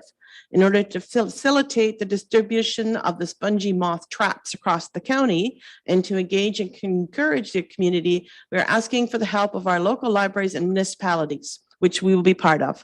The county's forestry department would like to drop off a small number of traps and a sign-up sheet along with a poster to help promote this initiative. And they're asking that the poster be set up somewhere prominent and that any citizen wanting to participate in this program receive their free trap after filling out the form provided. And I can't think of a better way to spend your summer than trapping caterpillars and reporting it back to the county. So I encourage everyone to do that. And now we're moving on to 6.8, the Association of Municipalities of Ontario Delegation Submission Request deadline, June 24th, 2022. So that concludes the consent agenda. So I'd like council to approve the remaining numbers that we have left on this. We already did the minutes. So yeah, good. To receive and file these. And that was Councillor Hunter made the move. Any seconder? Would be Deputy Mayor Elliott, and all in favor? So moved. So now 7.1, the CAO 00322, disconnection from work policy. Thank you, Your Worship. Good afternoon, Council. Before you is the disconnection from work policy CAO 003-22. This policy has been mandated by the province, and we had until June 2nd to get one in place. So there's the version you have in front of you. So we're all set to go. And if there's any questions regarding the policy, I'm certainly here to help. Okay, any questions, Council? Deputy Mayor Elliott? I'll maybe just make the same comments that Councillor Burkhart Jessen made when this was brought forward last week to Middlesex County Council, and that it's sad that we have to put a policy like this in paper that that essentially has to force staff to disconnect from work when they leave the office. So I will leave it with that. Okay, thank you. Any other questions? No, Len, looking for a mover. Deputy Mayor Elliott, seconded by Councillor Patterson. All in favor? So moved. F00522, a financial report, January to December 2021. And there is Ms. Brogan, ready to go. Thank you, Your Worship, and through you. Report F00522 provides council with our preliminary financial results to December 31st, 2021. The overall year-to-date balances, including the audit entries that have been posted to date, result in a preliminary surplus of approximately $1.6 million. The report includes one-time projects from 2021 and prior years that will continue into 2022, along with explanations of high-level variances by departments. The variance report, which is the detailed report that is attached, provides further details of variances specifically by cost center. Similarly to previous years, staff are recommending transfers to departmental reserves based on surpluses realized. I would just like to note that the recommended transfer to the admin operating reserve is intended to be allocated to our insurance reserve. I, along with senior management, are available to answer any questions you may have in regards to this report. Okay, any questions? Nope, and welcome to Councillor Heeman. And make a note that at 2:40 he joined the meeting. All right, so we have no questions regarding this financial report, and there are some recommendations here. That council receive the report for information, and that the transfers to reserves identified be made, and that the $77,329.69 raised from tax and water waste sewer rates in 2021 for one-time projects that were not initiated and or not completed in 2021 be transferred to reserve projects not completed to fund the future completion of these projects. All right, mover, Councillor Heeman, second, Councillor Hunter. All in favor? So moved. And now moving on to CS 005. Sorry? Yep, I think so. The amount, you mean? Yeah, I got that. Yeah. CS 00522, updates to 2022 fees and changes. And again, who's taking this one? Oh, I can tell. It's Steve, and he's right there. Director McDonald, go ahead. Good afternoon. Through you, your worship, we have report CS 005-22 before council for consideration. The purpose of this report is to amend details in 2 lines of the fees and charges bylaw, bylaw number 84-2021. The changes are highlighted in the 2 attachments to the report, one being added wording for clarification with regards to illegal wastewater connections, and the other being a correction for adult season swim pass costs. Jared and I are happy to answer any questions that you may have at this time. Any questions, council, for these 2 amendments to the fees and charges bylaw? Nope, seeing none, then can I have a mover? Deputy Mayor Elliott, seconded by Councillor Hunter. All in favor? Okay, and opposed? Great, and so moved. Thank you.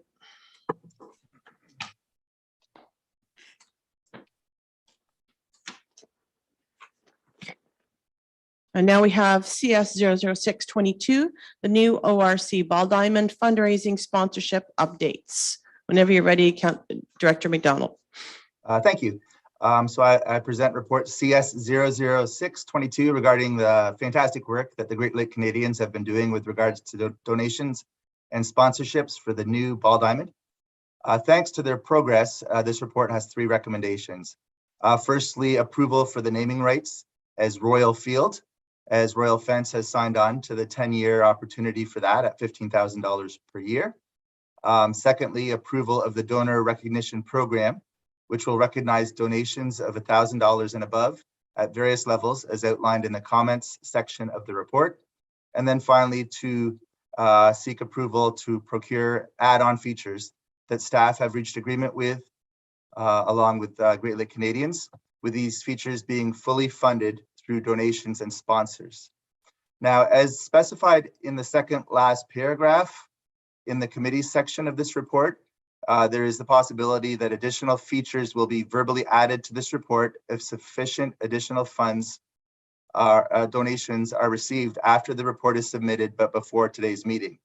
Well, wouldn't you know it, between that period of time from when I submitted the report until today, Great Lake Canadians has brought in another $47,000 in donations and sponsorships, bringing that total up from $78,500 of available funds up to $125,500. As a result, we've reached agreement with Great Lake Canadians to add 2 other items to this list, which if you refer to the top of page 3 of the report, you'll see the list with 4 items. And then the 2 additional items that we've agreed to add within this dollar amount are double tier benches for both the dugouts, totaling $25,646.44, along with upgrading both dugouts to having bricked walls for a total of $25,506.98. Both of those amounts include the necessary 1.76% of non-rebated HST.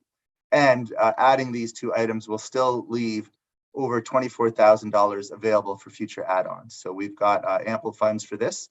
And you'll also see in the report that Dorchester Minor Baseball has fully funded a scoreboard for this project. So we're excited to add that feature to the project. And I'm happy to answer any questions that council may have at this time. Well, my question is, what do Great Lake Canadians do on the weekends that they got $47,000 from this time to the next? So that's quite an amount, and I commend them for that. And council, any questions? Nope, seeing none. Then we have quite a few recommendations here. That we have council receive report CS 00622 for information, and that council approved the new name of this ball diamond as Royal Field, and that's very generous of Royal Fence. That's great. And that council approved the proposed donor recognition program for this project as outlined in the comments section of this report, and that council approved staff procuring the following add-on features for the new ball diamond using available funds received from donation and sponsorship efforts thus far. And I think, Steve, you had them listed, and I think the clerk has the additional ones already. Okay, and so now we're looking for a mover. Deputy Mayor Elliott, seconded by Councillor Heeman. All in favor? So moved. And now moving on to some depressing news. FL 00122, Fleet Unit 75 rear axle assembly repair. Yeah, thank you. That was a tough report to follow, but I'll do my best here.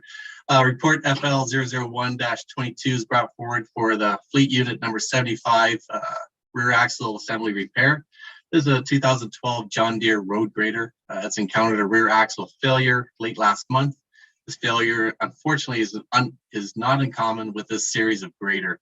An estimate of approximately $60,000 would cover this repair as well as any other deficiency discovered during the teardown. If you have any other questions, I'd be happy to answer them. That gravel road conversion policy sounds better and better, doesn't it? Deputy Mayor Elliott, go ahead. Yes, through your worship to the director, just a couple questions. How long is the repairs expected to take? I know Brandt Tractor is a busy company, and two, if it's going to take a significant, or sorry, if it extends, will it extend the life? These repairs extend the life. I know it. We were going to repair it, possibly, or replace it in 2024, I believe. Will these repairs extend the life of it? Through your worship, your first question, the repairs should take approximately 30 days. We've been told, give or take, 4 weeks to repair it. And we, as far as extending the life, in the report, there's two other graders with fewer hours on than ours that had the same repair done to it. So it's like I say, it's an issue, a problem. We're using this grader right now as basically not a first line grader. We have two graders, as you know. Both graders are out right now with gravel maintenance, and of course they do with winter maintenance, but anytime one grader needs to be on site, the second grader, the newer grader, is used, and this one is left behind. So we're doing, staff's doing everything they can to extend the life or keep the life to the trade-in time. It's just unfortunate that now is the time that we put our gravel down and put the dust suppressant down, that grader decides it needs to go on holiday for a little while. But that is such as the nature of machinery. So council, there is a recommendation that there's an approval for additional funding to repair Fleet Unit 75 not to exceed $60,000, including the non-rebatable HST, and that the additional cost be funded from the Fleet Capital Reserve. So mover, Councillor Heeman, seconder. Councillor Hunter, all in favor? Okay, so be it. Thank you. Now moving on to PWDR 00822, the Brar petition request for drainage works. And oh, look at that. Our drainage superintendent is right there. Go ahead whenever you're ready, Mr. Pitt. Thank you, Worship, and through you. Recently, Council has received 3 drainage petitions requesting new drainage works, and the Brar petition being the first of the 3 here that we'll discuss. This is a property located near Breen Road in Putnam. They're looking to do some changes to their land, looking to develop their land and require a formal outlet. And this approval will begin the process of appointing an engineer to that. I can answer any questions you may have. Anybody have any questions, council? No. Seeing none, then we have 2 recommendations that the report be received for information, and the petition submitted by Ashminder Brar be received and adopted, and we got three actually, and that Mr. Mike DeVos of Spreed Associates be appointed the engineer to investigate and prepare the necessary drainage report. Looking for a mover, Councillor Patterson, seconded by Councillor Hunter. All in favor? So moved. And then our next drainage would be PWDR 00922, Opton Calder petition request for drainage works. Mr. Pitt. Thank you, Your Worship. Through you, this is just a standard agricultural drainage request for lands that's seeking a new municipal drain that currently does not have access to an outlet. The lands are located near Putnam and Mossley Drive, and if you have any questions, I can gladly answer them. Any questions? Nope, seeing none. And again, we have the same recommendations that this report, PWDR 00922, be received for information, and that the petition be received and adopted, and that Mike DeVos of Spreed Associates be appointed the engineer to investigate and prepare the necessary drainage report. Mover? Deputy Mayor Elliott, seconded by Councillor Patterson. All in favor? So carried. 7.8, I believe you've declared conflict with this one, so hide your head under the desk till it's done. PWDR 01022, the Elliott petition request for drainage works. Go ahead, Mr. Pitt. Thank you, Your Worship, and through you, similar to the previous request, agricultural lands looking to obtain an outlet to drain their farms. The location of this property is near Purple Hill and Oliver Drive. Another standard agricultural drain request. I can answer any questions you may have there, Council. Thank you. Any questions for Travis? Nope, seeing, hearing none. Again, we have the recommendation that report PWDR 01022 of the drainage superintendent be received for information, and that the petition submitted by Eileen Elliott and George Elliott be received and adopted, and that Mike DeVos of Spreed Associates be appointed as the engineer to investigate and prepare the necessary drainage report. Mover, Councillor Hunter, seconded by Councillor Heeman. All in favor? Great. Now 7.9, AIAC 00222, the Inclusive Park Donor Recognition Program. And that will be spoken to by Steve when he comes back on the screen. Usually there he is. Hello again. Hello again. Through you, Your Worship, we have report AIAC 002-22 for your consideration. The purpose of this report is for approval of the proposed donor recognition program for the Inclusive Park project. This will recognize all donors and sponsors of $250 and above. A portion of funds raised that are not otherwise committed will be used to offset this cost. In the event those funds are insufficient in 2022, funds will be reserved and the feature will be brought forward to Council for the 2023 budget. I'm happy to answer any questions that Council may have at this time. Okay. Any questions for Director McDonald? Nope, just other than really looking forward to this being built. It'll be exciting to see. And I'm hopefully by Canada Day, we'll all be able to see it. Yep. No pressure. Yeah. All right, so a mover. Somebody, Councillor Hunter, seconded by Councillor Patterson. All in favor? So moved. And now 710, A1AC 00322, the official flower of Thames Centre, which I thought was me, but apparently it's not. Okay, whenever you're ready, who's doing this report? Steve? Yep, thank you, Your Worship. We have report AIAC 003-22 before Council for consideration. Please note that this report should be amended to read report number TCSEC 001-22, as I am bringing this forward on behalf of the Thames Centre Special Events Committee, not the Accessibility and Inclusivity Committee. The purpose of this report is to seek Council approval to name the echinacea as the official flower of Thames Centre. With this year being proclaimed as the Year of the Garden, our Special Events Committee developed an online voting system for public input on an official flower, with echinacea receiving the most votes. And I'm happy to answer any questions that Council may have at this time. Deputy Mayor Elliott?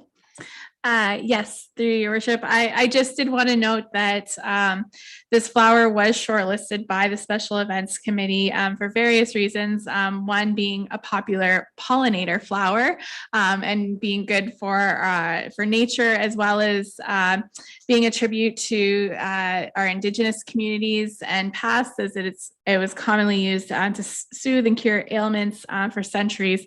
And so that was why it was shortlisted. And just to note, it actually won very significantly from the public polling and had over 50% of the votes. And we had over 200 people vote. So it was a very successful a voting mechanism.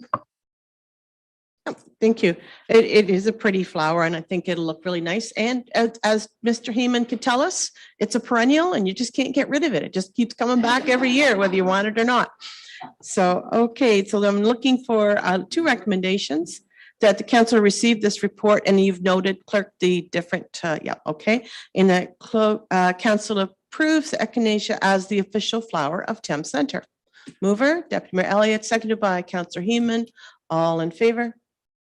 So moved. Next, we have the LSBAC 00122 Local School Board Advisory Committee recommendation. And that would be LSO, that would be planning. There's Mr. Bancroft. Go ahead, whenever you're ready. Thank you, Your Worship. So with this report, it's pretty straightforward. So it's in regards to request by the Local School Board Advisory Committee that council share my report that was written for the committee, presented at our last meeting. And the sharing of the report would be with local municipalities in the catchment area of the Thames Valley District School Board, along with the London District Catholic School Board. And just to summarize, that report included existing and projected enrollment for schools within Thames Centre's jurisdiction by those school boards. Also, a housing unit forecast, as well as the housing official plan discussion paper. So that is the recommendation stemming from this report. I'm here to answer any questions. Thank you. Any questions for Mr. Bancroft? No. Do you have a question? Just a comment. Yep. Through your worship. I just want to thank the local school advisory committee on their work on this. As we know, with all the work we've been doing with school boards, planning and growth is a big piece of that. And schools are an important asset to our communities. And this needs to be captured. And I'll just note that last week, the Thames Valley District School Board planning committee met, and surprisingly, out of the blue, an addition to West Niagara Public School was added to their capital plans for 2023 magically. So I will not hold my breath, but it is now on paper in one of their in their committee reports. So excellent to hear that. Okay, so looking for, we have the report we received for information, and that the report be shared as listed. So Councillor Hunter moved, seconded by Councillor Heeman. All in favor? Okay, now moving on to the mayor's report, and this is your time to run out and get a drink or something, because this is a long one. Since the last time we held an afternoon meeting, quite a few events have happened. On April 6th to 8th, I attended the Economic Development Conference in Toronto. On May 8th, I attended Middlesex London Health Unit Get Together, which was the first chance many of the health unit have had to socialize since the beginning of the pandemic. So that was well enjoyed, a coffee time in the afternoon. April 10th to 13th, I attended the Good Roads Conference, where we heard from all of the provincial parties, and attended 2 delegations, one with Rob Lay, a Liberal member, discussing Bill 10, and the second with the Ministry of Transportation discussing our fire calls to the 401. April 14th, I was invited by Mayor Holder to meet with Her Honor Elizabeth Dodswell at the Agriplex vaccination site, and low to our surprise, she decided to get vaccinated while she was there, so it was great. That same morning, I had traveled to Tillsonburg and met with the board members of SCORE, and attended a meeting with the county and members of the London Health Sciences and St. Joseph's on working together to highlight some issues that affect all of us. I attended a Kettle Creek meeting on April 20th, as well as the Lake Erie Region Management Committee meeting. And on April 20th, I also attended the South Central Transit meeting, as well as a County Planning Advisory Committee meeting. April 22nd, I attended the Western Ontario Wardens Caucus Economic Development meeting. And April 25th, 12 p.m. was the County Emergency Group update. And that evening was our Thames Center Evening Council meeting. April 26th was our County Council meeting, and the April 27th, I visited the Middlesex Center archives and toured their facilities. On the same day in the morning, I attended the Thames Center Emergency Control Group meeting, as well as the Middlesex Accessibility Committee meeting. April 28th, I attended the special events meeting, and April 29th, I attended the SWIFT AGM, and in the evening attended a fundraising gala for Terrace Lodge on the invitation of Warden Mary French from Elgin. May 2nd was our first meeting for the Flight Expansion Committee, and our chair being myself and our vice chair being Paul Hunter, our deputy chair, I guess, other than vice, sounds bad. May 5th, we had our volunteer breakfast and then attended a Canadian Women's in Leadership meeting. May 9th was the County Emergency Control Group meeting again, and a virtual media briefing for the health unit in the afternoon. May 10th, we had County Council. May 11th, we had special events meeting, then attended the Thames Center virtual open house planning meeting, as well as the retired teachers luncheon in the afternoon. May 12th was the Middlesex Municipal Day. We were proud to pay host at the Thorndale Community Center. We enjoyed the speakers who were all local to Thames Center, being Algonquin Bridge, Ideal, also known as ADS Pipe. The OFA was represented with Crispin Colvin, and Carl Pfister of Armatech spoke. Special thanks to Mike Henry and Steve McDonald, as well as our Marcy Evanchik from the county for the great organization. May 13th was Kettle Creek Environmental Trust meeting, where to raise awareness, it was decided to host a food truck festival later this summer in the Dan Patterson Conservation Lands. May 14th, I attended the Talbot Trust celebration on Donnybrook Drive. 23 acres from the Washner family has been donated to form an important piece that links the Dorchester Swamp. So it was a very nice Saturday afternoon, and that brings us up to today. Thank you for your indulgence in listening to that. Now we have next number 9, unfinished business. So seeing none, moving now to number 10, a notice of motion. I believe Councillor Heeman, this is yours to speak to. All right. So I don't have to read it this time, correct? We have it in front of us, so you're all good. Okay. Yeah, so the impetus behind the civic improvement motion is largely to capitalize on what we've been doing with layering public works projects, so that when we have an opportunity to redo some of our main streets, that we take that as an opportunity to look at some traffic calming measures and also some ways to enhance that area.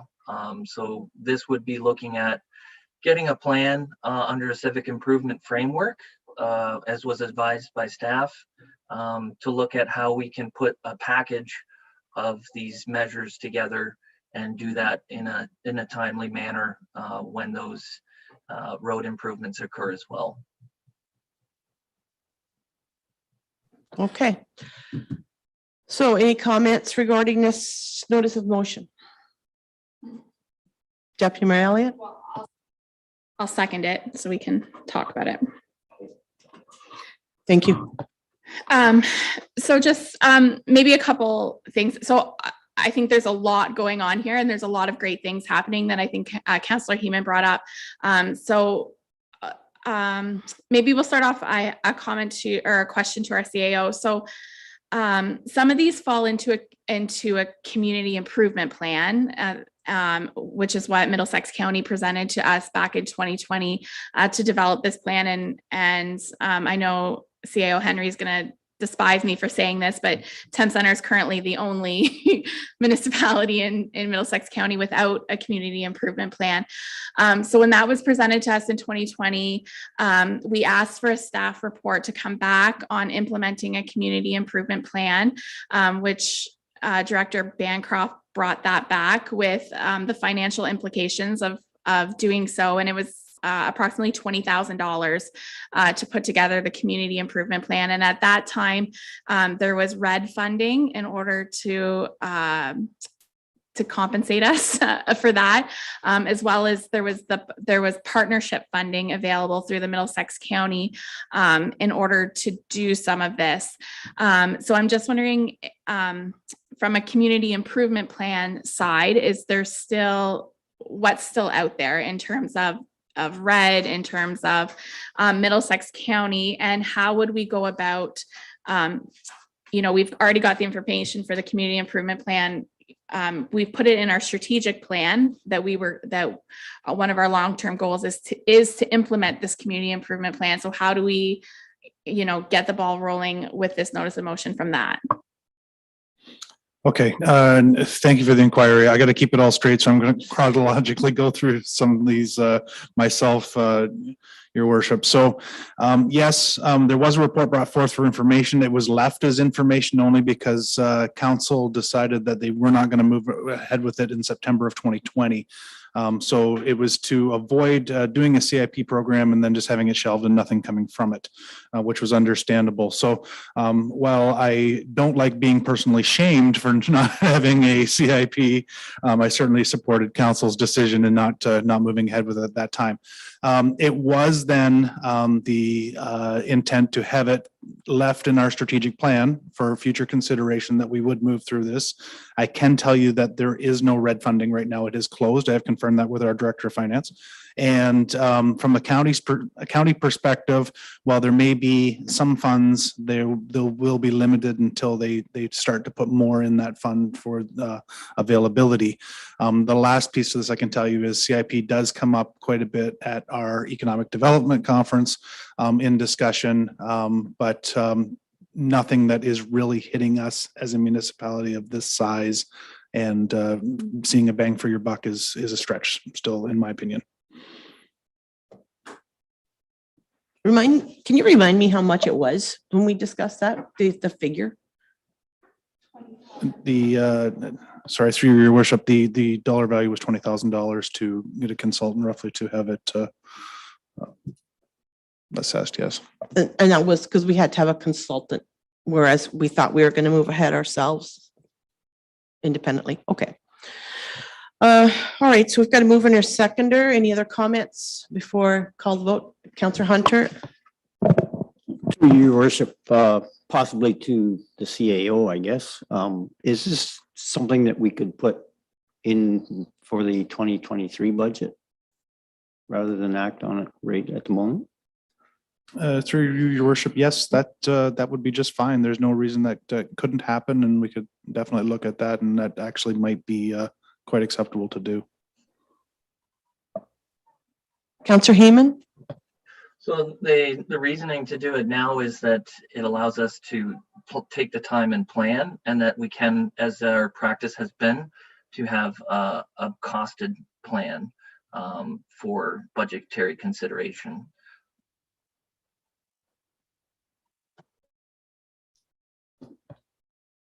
Sorry, through Your Worship, we're getting a bit of a dead airspace here, and I guess there wouldn't be the consultant dollars to do that in the budget for this time around. There would be, we could put it in as per request in 2023 to have that happen.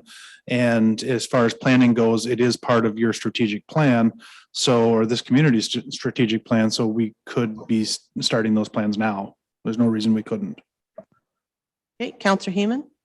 Yeah, and I do believe there is a slight difference between a civic improvement plan and a community improvement plan. So my understanding is that the civic one is more related to public works than some of the avenues that we were able to look at through the CIP that was presented.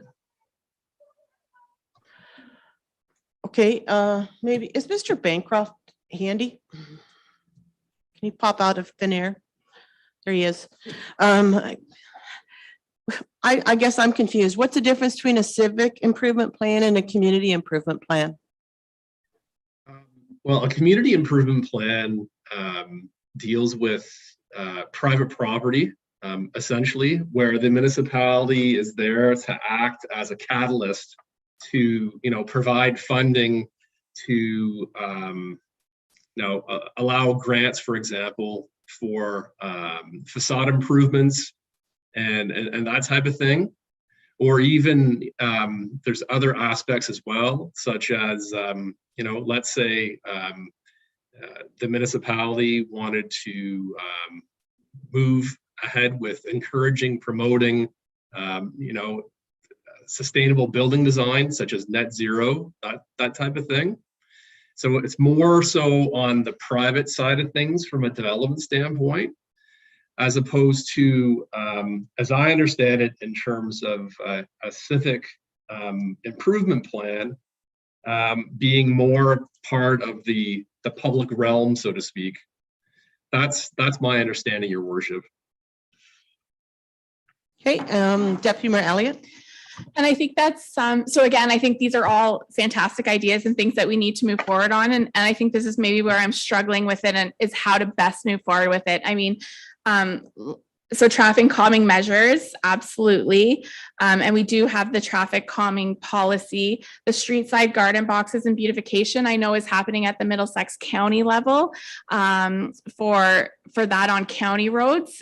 Whereas I know our county engineer is working on funding for private citizens to be able to develop garden boxes and that beautification and get money back and come up with agreements with Middlesex County and get refunded for those projects.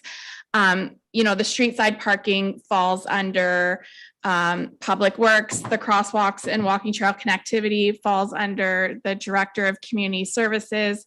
Downtown revitalization would fall under the Community Improvement Plan. So I guess that's just where, I'm trying to think how we best move forward with this, when this motion really isn't necessarily specifically for the Director of Public Works. It really is, a fulsome plan that kind of takes in every department. Whose hand is, Councillor Heeman? Yes, so being as a civic improvement plan, it's the definition of a civic improvement plan is a value-added approach to capital improvements. And that's where, yes, there is multiple jurisdictions, although I think departmentally it's a little bit more narrower, and that's why it is directed towards Public Works. And the matter is to look at getting a report that would provide recommendations on how to work within the departments if there is multi-jurisdictional negotiations that are needing to take place.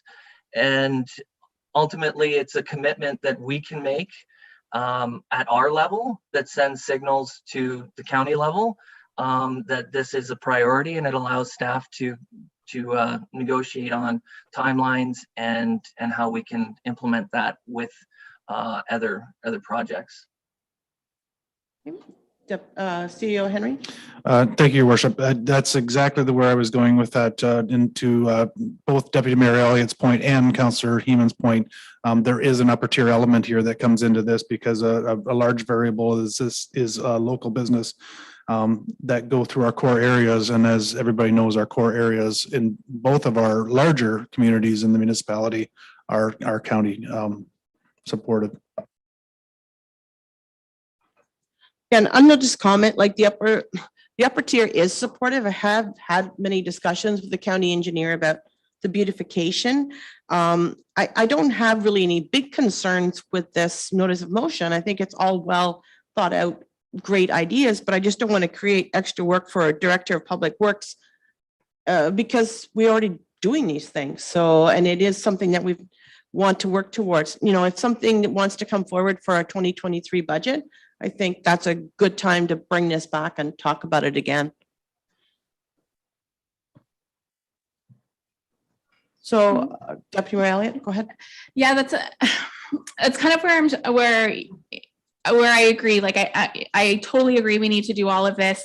And whether it's a civic improvement plan or a community improvement plan, I think it's, you know, a report that shouldn't fall on the shoulders of our Director of Public Works. I think when we look at the strategic plan that we laid out, and having that community improvement plan, and a lot of these already fall into our strategic plan as short and medium and long-term goals, is how do we, I guess, how are we implementing our strategic plan? Yeah, I just struggle putting this on the shoulders of our Director of Public Works when it really is it's a more wholesome. Yeah, that's where I'm really struggling with this. I don't think it's a report for Jared to bring back. I think it's really a CAO report, but again, just what's the right process in order to get all these balls moving in our strategic plan. But I think it really does come down to, you know, the next term of council and the budgeting and the dollars that they want to put behind this. And I don't really think it's fair for us to say, yes, let's move forward with this and put and especially when it's a next term of council, there's an election in between now and the next budget, to, you know, put all of this on them, that it really should go to a budget deliberation on how they want to move forward with this. I don't know, that's going through my head. Okay, Councillor Heeman, you have your hand up. Yeah, I'm open to a friendly amendment to direct it to CAO Henry, although I don't know if he may be as open to that. And as per how it pertains to planning, I think, yes, we do have our strategic plan, and I was happy to help initiate that and work with it through all of council. And I see this as a way to enact a sub part of that and provide a little bit more initiative, specifically because it is such a multifaceted initiative. And the thought being that, yes, there's aspects of economic development, but really it's about infrastructure. And I think the infrastructure that needs to be prioritized also has to be planned for. So I think we've planned for a number of things that we also put contingently in future budgets, and this is just more planting a seed, and it is to that council to decide how they proceed at that time. No, I've got a feeling the CEO, Henry, may not feel it's a friendly amendment, but I'm going to let him speak now. Thank you, Your Worship. Councillor Heeman, I see your seed and I will water it and help it grow. But it's going to take, there's a lot of moving parts here. So we do have Director of Public Works. We do have the Director of Community Services involved. We'll certainly have to talk to the Director of Finance, because some of these items are going to have dollar values associated with them moving forward. And we are budgeting earlier every year. And I do know that it's the intention of our Director of Finance to start bringing capital sooner into the fall, or earlier in the fall than later. And what I'll do is I will work with the county engineer and have some discussions at that level and with the directors as mentioned, and bring something back for you to see your seeds start to germinate. Okay, so hearing that, it sounds like this notice of motion is not getting a lot of support, but council, but would be something that would happen behind the scenes by the CEO to come forward. Councillor Patterson, did you have your hand up?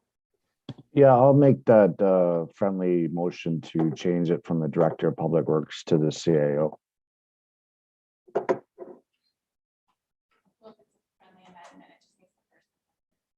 Okay, so we just want to get our politics right for the amending part, because it seems like we would have to take out the Director of Public Works, and that the report, and that that a CEO would work towards bringing something or linking with the county engineer and other concerned departments to bring this forward for the 2023 budget. Is that something that would be suitable? Yep, Councillor Patterson, you have your hand up. No, I just, in his motion, it says therefore be it resolved that the Instead of Director of Public Works, the CAO provide a report on the implementation of the civic improvement plan in the downtown cores of both Thorndale and Dorchester for the purposes of increased public safety, beautification, and downtown revitalization. That's my friendly amendment. Okay, so I'm going to just get the clerk to clarify what's involved in that. So whenever you're ready, Tina, go ahead. Yes, since it was moved and seconded by Heeman and Deputy Mayor Elliott, if it's a friendly amendment and they both agree, then that can be accepted. Okay, so do you both agree? Yes, now I declare you man and wife. That's very good. All right, so Councillor Patterson, you understand the way that works for the amendment? Yes, I do. Okay, perfect. So we have an amended notice of motion that we are going to be voting on. We have a mover and we have a seconder. So I'm going to call the vote. All in favor? Very good. And that concludes that notice of motion, and we're moving on to the next one. So Councillor Heeman, the floor is yours.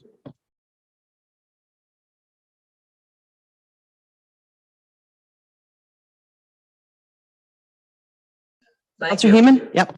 Sorry, I had some navigational issues with the mute button. So the second notice of motion titled Comprehensive Services.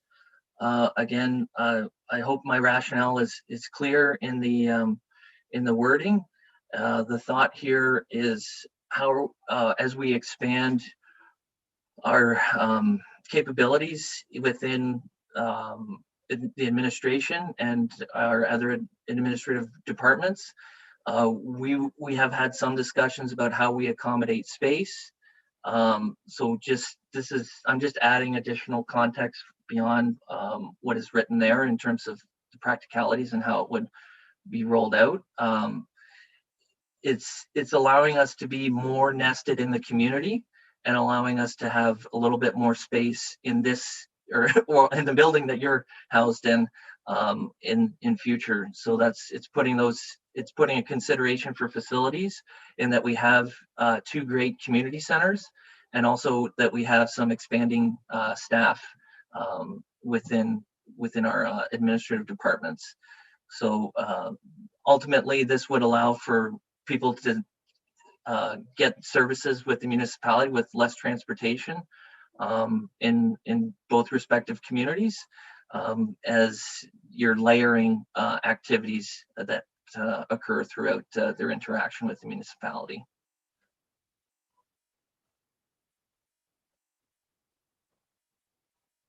So, okay, well, I think we have the idea of the notice of motion. So I'm going to ask for a seconder so we can discuss the notice of motion. And Councillor Hunter, you have your hand up. I will second. You will second the motion. Okay, discussion, council?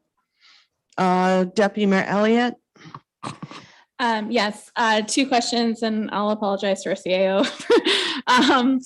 So 2 questions. So first, we've moved forward with,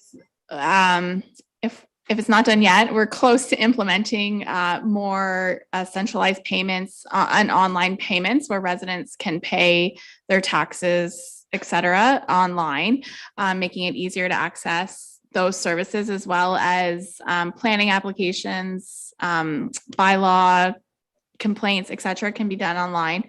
So that's the first question is if you can explain all of that. And then secondly, the organizational review in the municipality as well that's currently undergoing. Okay, thank you again, Deputy Mayor Elliott, and through you, your worship. Yes, our organizational review has kicked off. Just to bring everybody up to speed, what we are looking at is where we're going to be in 5 years, that kind of thing, and that sums it up right there. We have done this in conjunction with Middlesex Centre and Strathroy, similar sizes, similar structure, shows where our numbers will be. Of course, we're going to grow by a lot of people in the next few years, and that's going to need complementary staff to be able to handle that. So we are going through that with consultants right now. We had a meeting, as mentioned, with them a week and a half ago, and we're set to go into a second meeting with them, I believe, tomorrow. So a lot of those things and findings of they're going to tell us what we need. I've also asked them to bring us back As you heard today, obviously, our efficiencies are working when we're putting $1.6 million back into reserves in the municipality. We're looking for more. So I've asked them to find other things that maybe as a municipality we shouldn't be doing, and trying to get better that way. So that will happen, and that all comes with the service delivery that you're mentioning, and we'll get some feedback from them for sure. The other piece, I am going to see if Kim will join us on screen, because she is the expert on our new Paymentus situation and how we're handling that. And Mark, I'm going to bring you in too. I want to bring in Jared because of my last task that I just got, but we'll leave him over there. But Kim, if you could talk about Paymentus and all its values and what we're able to do with that. And Mark, if you can sort of speak to the permit application process and issuance, the way that is working now. Thank you. Thank you very much. So we have signed an agreement with Paymentus, which is an online payment platform, which will allow our ratepayers to make payments for all or any invoices that are generated by the municipality, including tax bills and water bills, miscellaneous accounts receivable, our permits, basically all facets of receipting for the municipality. We have signed, as I said, we've signed that agreement, and we're just actually waiting to kind of start into the setup and implementation phase. So my understanding is it's probably about 3 months out until that platform will actually be available for our residents to utilize. But it is in the works, and we're looking forward to offering those additional service standards to our ratepayers. Okay, any other comments? Mark, go ahead. Thank you, Your Worship. So like CAO Henry pointed out, we are using a City View, which is the building permit module relative to the ability to receive building permit submissions, and being able to share that information with applicants in terms of monitoring submissions coming in. We've also modernized relative to the use of tablets in terms of reviewing building plans and that sort of thing, and being able to bring the tablet in the field to compare plans to the construction of a home in terms of framing and that sort of thing, and also the ability to upload notes into the system with permit inspection results and that sort of thing. At the same time, we're also going through a similar process in terms of implementing a module for planning applications, relative to keeping track and monitoring, receiving applications, and making sure that we are hitting targets relative to efficiencies and that sort of thing.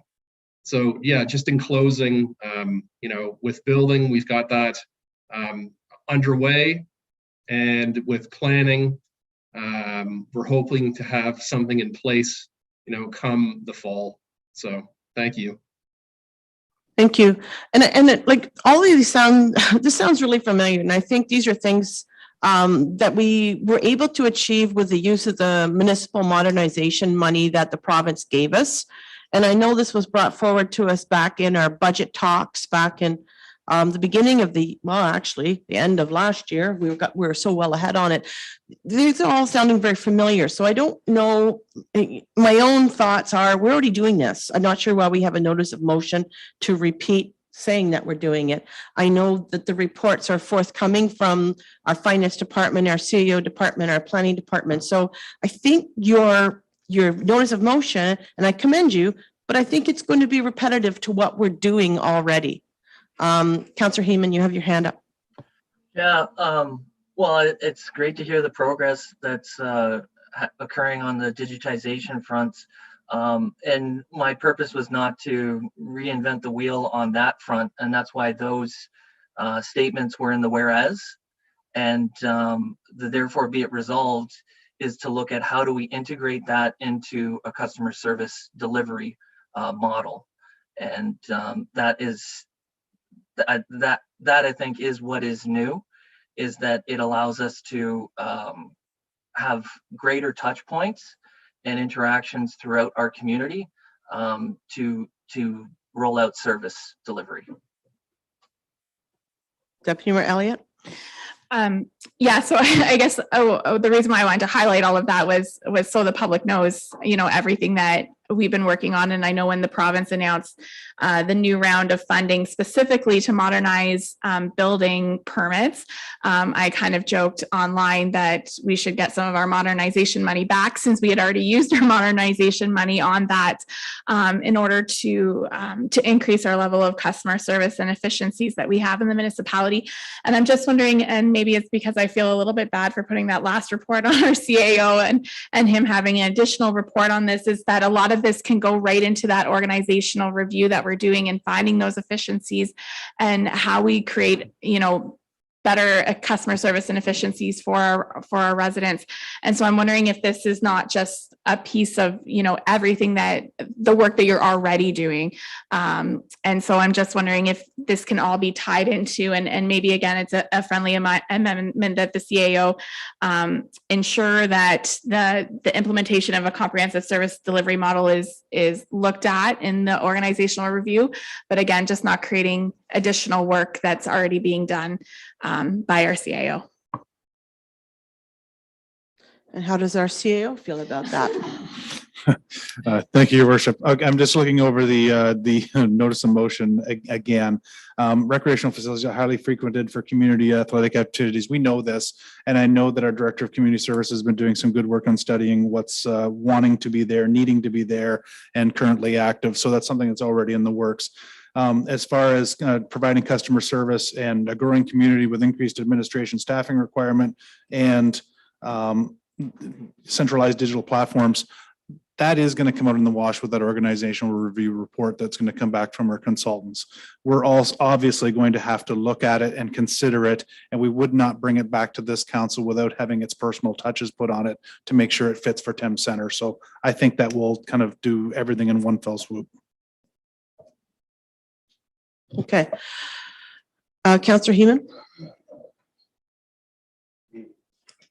I would be open to the friendly amendment that presented by Deputy Mayor Elliott.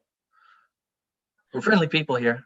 We are friendly. I'm just wondering if we should just defer this until the organizational review is done. Like, I just feel like we're making, I don't know. Yeah. Well, I think just, not to lose the spirit of what Councillor Heeman's doing here, and just, the friendly amendment I put out is just, and only because Tina asked me to repeat it, was just that the CAO ensure that this is looked at in the best way to put this is that the implementation of a comprehensive service delivery model for municipal payments, permitting process assistant, and other administrative processes be a part of the organizational review already undertaken. And just that way, the spirit of Councillor Heeman's motion is there, and that we make sure that the work is done in the work that's already being done. Okay, so that's the friendly amendment. And then, so the mover would be Councillor Heeman. The seconder would be Councillor Hunter. Yes, I'm in favor. You're in favor? Okay. All right, so is everybody okay with that then? Then I'm going to call the vote. All in favor? Okay, so carried. Thank you. All right, new business, seeing none. Closed session, seeing none. Moving on to bylaws. We have bylaw 38-2022 to 45-2022 be adopted as presented. Sorry, as an item of new business, is it possible to get permission from council to speak on the notices of motion and item 7.11? seeing as they have been approved by council, that I just want to clarify that with respect to our media policy, that we have to either the council has to delegate someone to speak to certain issues, and I would just request the ability to do that.